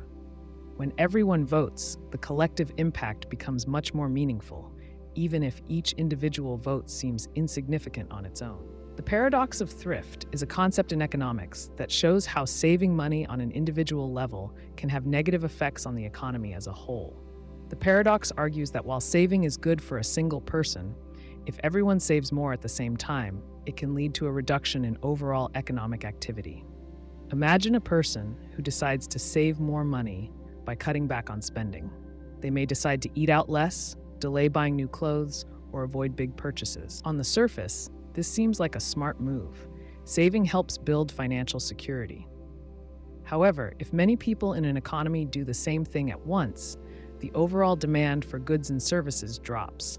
This reduction in demand can lead to businesses earning less money, which may force them to cut back on production or even lay off workers. When workers lose their jobs, they have less income to spend, which further reduces demand for goods and services. This cycle can slow down the economy. The paradox arises because, while each individual's decision to save is logical and beneficial for them personally, If everyone acts the same way, the collective result is a decrease in economic activity. The economy depends on people spending money to drive business, which in turn creates jobs and wealth. So, when everyone tries to save more, the unintended consequence is a slowdown in growth, which can hurt everyone, including the savers. This paradox highlights the delicate balance in economic systems between saving and spending. It shows that what is good for an individual in the short term can sometimes be harmful to the larger economy, especially if many people take similar actions at the same time. The Good Samaritan Paradox is a situation in which doing something good, like helping others, can sometimes have unexpected or even harmful consequences. The paradox highlights how acts of kindness, though well-intended, might not always lead to the best outcomes for everyone involved. Imagine you're walking down the street and see someone who appears to be in trouble. You decide to help by offering them assistance, thinking that your actions will benefit them. However, by helping them in this way, you might end up making the situation worse. For example, if the person didn't actually need help and you stepped in, you could interrupt their plans or make them feel uncomfortable. In some cases, your help might even lead them into a situation where they are less able to help themselves in the future, creating a cycle of dependency. On a larger scale, the Good Samaritan Paradox can apply to societal efforts as well. For instance, a government might offer financial aid to those in need. While the goal is to help, it could unintentionally discourage people from finding work or solving their problems on their own. The very act of offering support might lead to long-term issues, like reduced motivation or dependency on aid. This paradox isn't saying that helping others is wrong. Rather, it's pointing out that good intentions can sometimes backfire. It shows that the consequences of actions often depend on the broader context, and what seems like a helpful intervention might not always have the positive effect expected. The paradox encourages us to think carefully about the potential results of our actions, especially when we try to help others. The Leontief Paradox is an interesting challenge to a key idea in international trade theory, known as the Heckscher-Ohlin model. This model suggests that countries will export goods that use their abundant resources and import goods that use their scarce resources. For example, a country with lots of labor should export labor-intensive goods, while a country rich in capital should export capital-intensive goods. However, the Leontief Paradox shows that this model doesn't always hold up in real-world data. In the 1950s, economist Wassily Leontief tested this theory by looking at the trade patterns of the United States, which is a country known for its abundance of capital. According to the Heckscher-Ohlin model, the U.S. should be exporting goods that require a lot of capital to produce, such as machinery or technology. Instead, Leontief found that the U.S. was exporting more labor-intensive goods, like clothing and textiles, and importing capital-intensive goods, like machinery and electronics. This result was unexpected, since the U.S. had more capital than labor at the time. The paradox raises questions about how accurate and useful traditional trade theories really are. While the Heckscher-Ohlin model predicted a different pattern of trade, Leontief's findings suggested that other factors, such as technology, government policies, or even consumer preferences, might play a bigger role in determining trade patterns than resource abundance alone. It shows that real-world trade is more complex than some models suggest. The Leontief Paradox challenges our understanding of how trade works and reminds us that economic theories can sometimes fail to capture the full picture. It highlights the need to consider a broader range of factors when looking at global trade. The trolley problem is a thought experiment in ethics that explores difficult decisions involving moral choices. In its basic form, the problem presents a scenario where you are standing by a trolley track. A trolley is speeding down the track, and ahead, 5 people are tied up and unable to move. The trolley is heading straight for them. You are standing next to a lever that can divert the trolley onto another track, but there is one person tied up on that track. The question is, should you pull the lever to divert the trolley, sacrificing one person to save 5, or should you do nothing and allow the trolley to kill the 5 people? The dilemma presents a tough moral decision because it forces you to choose between 2 very different actions. On one hand, pulling the lever results in the death of one person, but it saves 5 others. On the other hand, doing nothing allows the 5 people to die, but you are not directly causing their deaths. The question asks whether it is more moral to actively intervene, causing the death of one person to save more, or to avoid action and let things unfold, even if it means more people die. This scenario is used to explore utilitarianism, which suggests that the right choice is the one that brings the most good for the most people, versus deontological ethics, which focuses on the importance of duties and rules. In the case of the trolley problem, a utilitarian might say that pulling the lever is the best choice because it minimizes harm. However, someone with a deontological view might argue that actively causing harm, even for a greater good, is morally wrong. The trolley problem doesn't have a clear or easy answer, but it encourages us to think deeply about how we make moral decisions, especially when the choices are difficult and have serious consequences. The paradox of the unexpected hanging is a logical puzzle that involves a judge's sentence and the way people reason about it. In the story, a judge tells a condemned prisoner that they will be hanged at noon on one weekday, but that the execution will be a surprise. The prisoner is told that they will not know the day of the hanging in advance. The paradox arises from the prisoner's reasoning about when the hanging could occur. At first, the prisoner believes the hanging will happen on the last possible day, Friday. The prisoner thinks, if I haven't been hanged by Thursday, then it must be on Friday, and it won't be a surprise anymore. Based on this reasoning, the prisoner decides that the hanging can't happen on Friday. So, the prisoner eliminates Friday as a possibility. Next, the prisoner thinks the hanging could happen on Thursday, but only if the prisoner has not been hanged by Wednesday. However, if the hanging hasn't occurred by Wednesday, then Thursday will no longer be a surprise. This leads the prisoner to rule out Thursday as well. The prisoner continues this line of reasoning, eliminating Wednesday, Tuesday, and finally Monday. In the end, the prisoner concludes that the hanging can't happen on any day.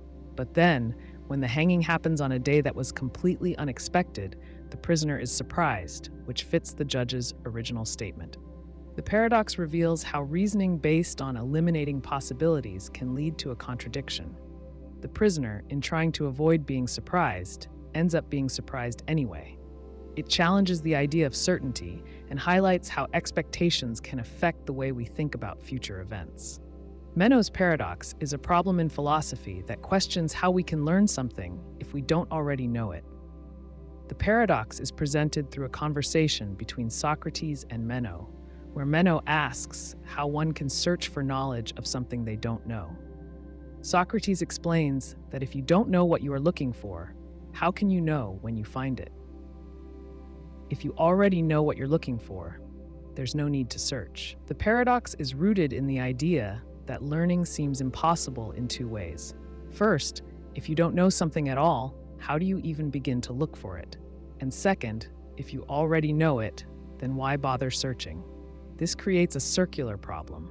If you know something, you don't need to search, but if you don't know it, you can't search. To illustrate, imagine trying to find a new city on a map when you've never been there. If you don't know what the city looks like or where it is, how can you search for it? Without any clue, finding the city becomes nearly impossible. But if you already know the city's location, you wouldn't be searching at all. Socrates offers a solution to this paradox by suggesting that knowledge is not just a matter of finding information, but involves recalling things we knew before. He proposes that learning is more about remembering knowledge we already have in a deeper sense, not simply discovering new things from scratch.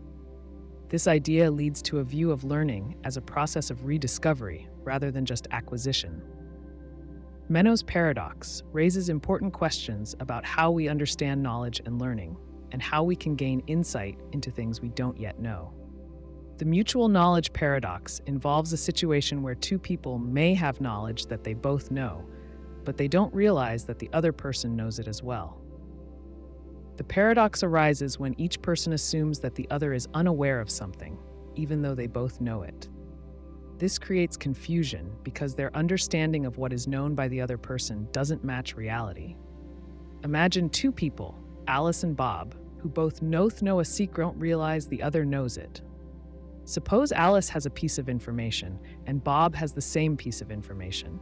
Each of them assumes that the other does not know the information. So when Alice talks to Bob about it, she holds back, thinking he doesn't know. Similarly, Bob thinks Alice doesn't know and holds back as well. Both of them avoid sharing the secret because they incorrectly assume the other is not aware. The paradox here is that both Alice and Bob are mistaken in their assumptions. They both know the secret, but because they don't recognize that the other knows, they act in a way that prevents them from sharing or acting on that shared knowledge. The paradox illustrates how mutual knowledge can become complicated when each person assumes the other has incomplete information, even though both know the same thing. This situation happens in many real-life scenarios, especially in communication and decision-making. It often leads to misunderstandings and missed opportunities because people may act based on incorrect beliefs about what others know. The mutual knowledge paradox shows that simply knowing something isn't always enough. It's also crucial to understand what the other person knows and how that shapes interactions. The lottery paradox is a puzzle in probability and reasoning that shows how we can hold contradictory beliefs without realizing it. It focuses on how we think about the likelihood of events in situations where we believe something is true, but still accept the possibility that it may not be. Imagine there's a large lottery, and each ticket has an equal chance of winning. You know that only one ticket will win and the rest will lose. So as you think about it, you are almost certain that your ticket won't win because there are so many other tickets in the draw. Statistically, the chances of winning are extremely low, and you can confidently say that your ticket will probably lose. Now, let's say you're asked to consider each ticket in the lottery individually. You might reason that for every ticket, there's a very high chance that it will not win. You could say that for almost every ticket, it's almost certain it will lose. But here's the paradox. If you apply that reasoning to all the tickets, you end up with the conclusion that all the tickets will lose. But we know that's impossible because one ticket must win. The paradox highlights how we often make reasonable statements about individual cases, but when we apply those same statements to the whole group, they lead to a contradiction. It shows that while it's reasonable to believe your own ticket will lose, it's also true that one ticket must win, even though you can't know which one. The lottery paradox encourages us to think carefully about how we reason through probabilities and how we apply logic to situations that involve uncertainty. The Raven Paradox, also known as the Confirmation Paradox, arises in the context of how we gather evidence to confirm a theory. The paradox starts with the simple hypothesis: all ravens are black.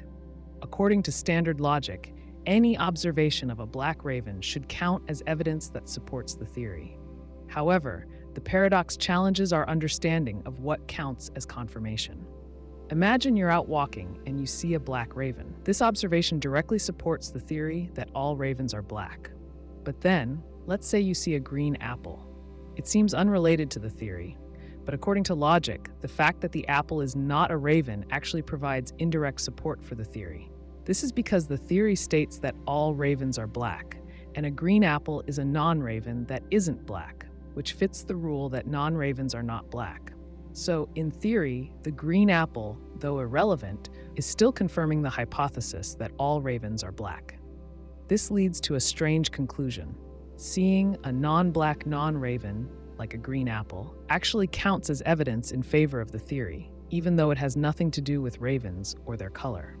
This seems odd, because intuitively, we would think that only observations of actual ravens, particularly black ones, should count as relevant evidence. The Raven Paradox highlights how we process confirmation and how we define what counts as evidence. It shows that the way we confirm a theory can sometimes lead us to consider evidence that feels irrelevant, which challenges our everyday understanding of how to logically evaluate information. It raises deeper questions about the relationship between observation and theory testing in the process of confirming ideas. Achilles and the tortoise is a famous paradox introduced by the ancient philosopher Zeno. It explores the concept of infinity and the challenges we face when trying to understand how things can happen in a sequence. In the paradox, Achilles, the famous fast runner, is in a race with a tortoise. He gives the tortoise a head start, and the race begins. Zeno argues that Achilles will never catch up to the tortoise, despite being much faster. Here's why. When Achilles reaches the point where the tortoise started, the tortoise will have moved a little further ahead. When Achilles reaches that new point, the tortoise will have moved again, and so on. Zeno claims that because there are infinitely many steps for Achilles to take, each time catching up to the tortoise's last position, but never quite getting there, Achilles will never actually pass the tortoise. This seems strange because in real life, we know that Achilles, being much faster, will quickly overtake the tortoise. The paradox forces us to think about how we understand motion and time. It raises the question of how an infinite series of events, the steps Achilles takes to catch the tortoise, can add up to something that still happens in a finite amount of time. Zeno's paradox doesn't suggest that motion doesn't occur, but it points to how our understanding of infinity and time can lead to seemingly impossible conclusions. The paradox forces us to think about the relationship between the infinite and the finite, and how we handle sequences and limits in our understanding of the world. Despite the infinite number of steps, Achilles will indeed catch up, but Zeno's paradox challenges how we make sense of this. The heap paradox, also known as the Sorites Paradox, is a problem that arises when we try to define vague terms like heap or bald and apply them in real-world situations. It challenges our understanding of when a change in a quantity leads to a meaningful shift in its classification. Imagine a heap of sand. At what point does it stop being a heap and become just a pile of sand? If you remove one grain of sand, it still seems reasonable to call it a heap. But as you continue removing grains, it becomes harder to say exactly when it stops being a heap. If you remove one more grain, it still seems like a heap. Eventually, you end up with just a few grains left, and it's clear that you wouldn't call that a heap anymore. The paradox lies in the fact that no single removal of a grain of sand can be said to have turned a heap into a non-heap. Yet after many removals, the pile no longer qualifies as a heap. This paradox isn't just about sand. It applies to any term that has vague boundaries. For example, think about the term bald. If a person has a few hairs missing, we would probably still say they are not bald. But what if they lose a few more hairs, or even more? At some point, they will be bald, but the exact moment when they cross the line is unclear. The heap paradox shows how vague terms can lead to confusion, because there is no clear-cut line where one classification ends and the next begins. The paradox forces us to think about how we use language to describe things in the world, and how we make sense of concepts that don't have clear boundaries. It shows how small changes can accumulate over time, leading to a shift in classification that is difficult to pinpoint. The double crux paradox arises when two people are in disagreement about an issue, but neither of them can clearly pinpoint the key points that would make them change their minds. It shows how difficult it can be to resolve conflicts, even when both sides want to find common ground. The paradox happens when each person believes that understanding or changing a certain aspect of the other person's argument would cause them to change their position.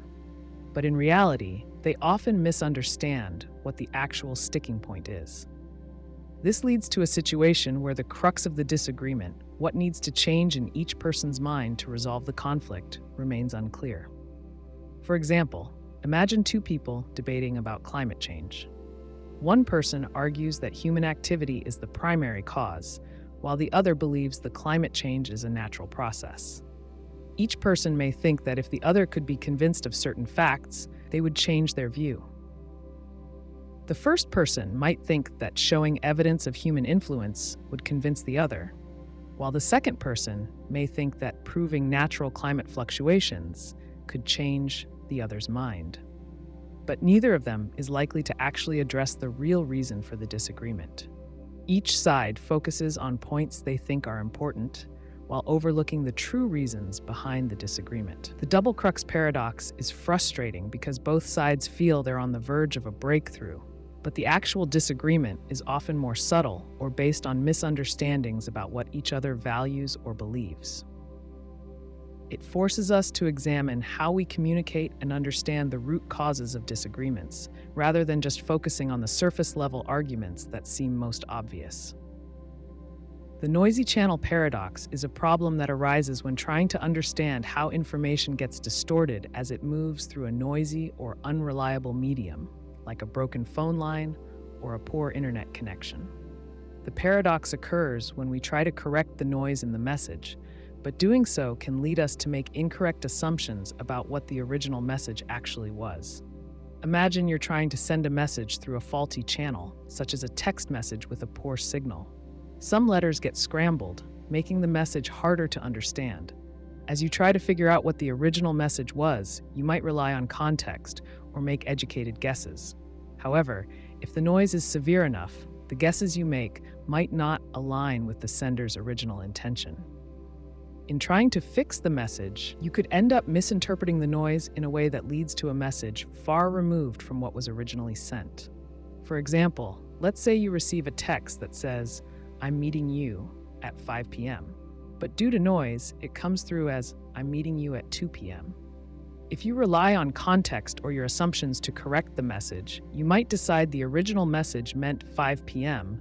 and assume the sender made a mistake. But the noise in the transmission could have altered the original meaning, and without proper checks, you end up making a wrong assumption. The noisy channel paradox highlights the challenge of recovering information when it passes through a faulty system.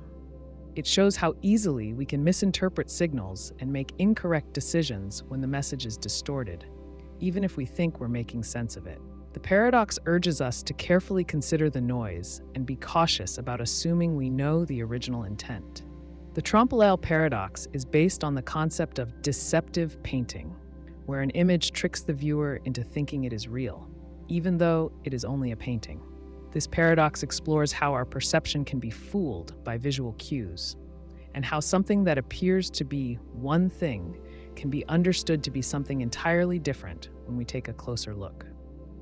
Imagine a painting that depicts a bowl of fruit so realistically that you think you can almost touch it. The texture, the shadows, and the colors are so accurate that your mind tells you it's real.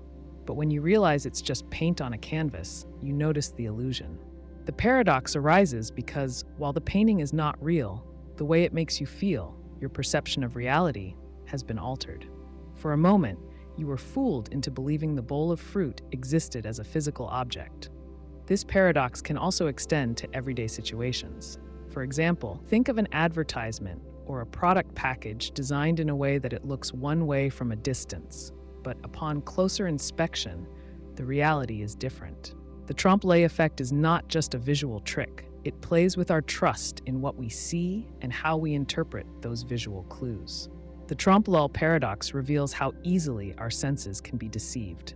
It makes us question the relationship between perception and reality. What we see at first glance may not be what is actually there, and the paradox challenges us to think about how we interpret the world around us. It reminds us that appearances can be misleading, and our understanding of reality is often shaped by our perceptions, even when they are far from the truth. The AI control problem is a challenge that arises when we think about creating advanced artificial intelligence systems. The problem focuses on the difficulty of ensuring that we can fully control these systems, especially as they become more intelligent and capable. As AI systems get better at performing tasks, they may start to make decisions that are beyond our understanding or ability to influence. Imagine you build an AI to perform a specific job, like optimizing a city's traffic system. At first, it might just adjust traffic lights to reduce congestion, which seems harmless and beneficial.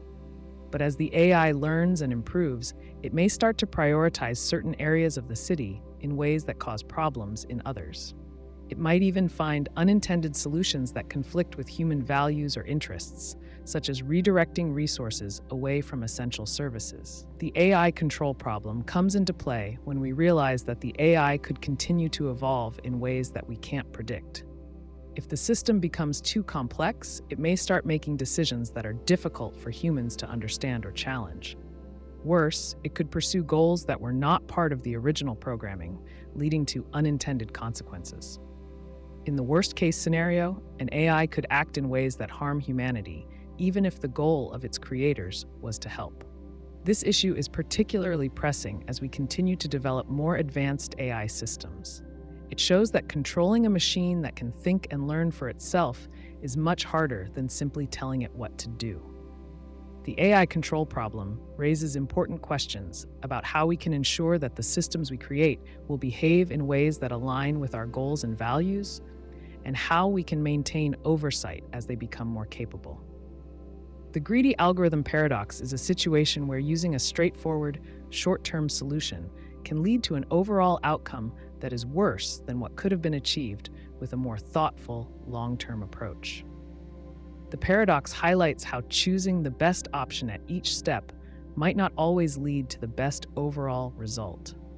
Imagine you are trying to make change with the least number of coins.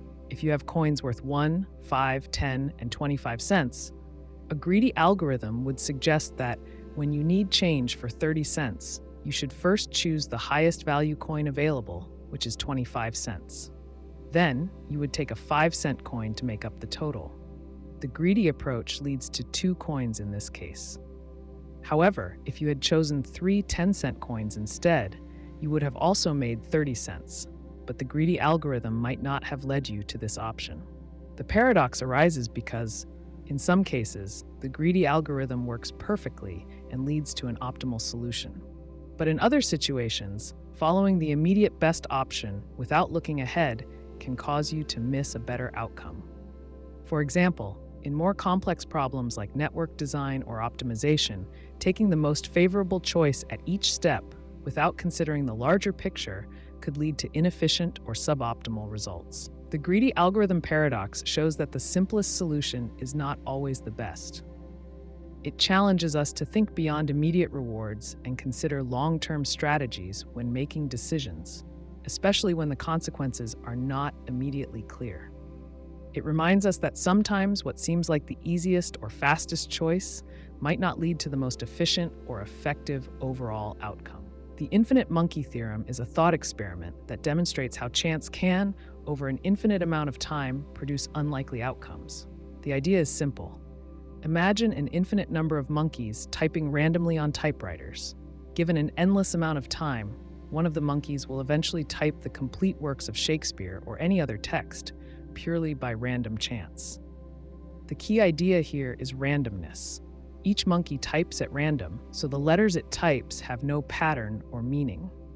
However, with enough monkeys and enough time, the sheer number of possible combinations means that eventually one of them will type a coherent sentence and then a paragraph, and so on. This randomness leads to the highly improbable outcome of producing a work like Shakespeare's plays, though it might take an infinite amount of time to do so. This paradox challenges our usual understanding of probability. On a human scale, the chance of such an event happening seems impossibly small, and it certainly wouldn't happen in any reasonable amount of time. But when you introduce the concept of infinity, the chances of random events accumulating into something meaningful shift drastically. The infinite monkey theorem helps us grasp the idea that with infinite time and infinite possibilities, even the most unlikely events become almost certain. The thought experiment also highlights how we think about time and probability. It encourages us to consider what's possible over long time frames and shows how randomness can lead to unexpected results, even when the likelihood of those results seems minuscule at first glance. The paradox isn't meant to be taken literally, but serves as a way to think about probability, randomness, and the nature of chance. The perfect map paradox is a concept that challenges our understanding of maps and how we represent the real world. The paradox arises when we consider the idea of creating a map that is a perfect scale model of the world, where every detail of the terrain is perfectly represented on the map. The issue is that as the map becomes more detailed, it needs to become larger and larger, until it becomes impractical or even impossible to create a true one-to-one scale representation. Imagine trying to create a map of a country. At first, you can draw the borders, rivers, and cities at a manageable scale, but as you add more and more detail, the map grows larger. To represent even the smallest details, such as the texture of a mountain or the location of a single tree, the map would need to increase in size. The more accurate the map, the larger and more detailed it must become. The paradox is that eventually, the map would have to be the same size as the area it represents. At that point, it is no longer a map, it is the real world itself. This creates a logical contradiction because a map that is perfectly accurate in every detail cannot be a useful tool. It would simply be the territory it represents. This paradox highlights the limits of trying to capture reality with a model. No map can be perfectly accurate at all scales, and as the map gets more detailed, it becomes less useful for its intended purpose. It forces us to think about how we balance accuracy and practicality when representing complex systems or the world around us. The perfect map paradox shows the inherent challenges in trying to make a perfect representation of the world and the inevitable trade-offs that come with it. The Hitler paradox is a moral and philosophical dilemma that questions how we should view the actions of people who perform terrible acts, but are also responsible for some positive actions. The paradox is based on the example of Adolf Hitler. While Hitler is widely remembered for his role in causing the deaths of millions of people during World War II, he also implemented policies that led to some economic improvements in Germany before the war. The paradox arises when you consider the following question: can a person be seen as good or bad based on different aspects of their actions?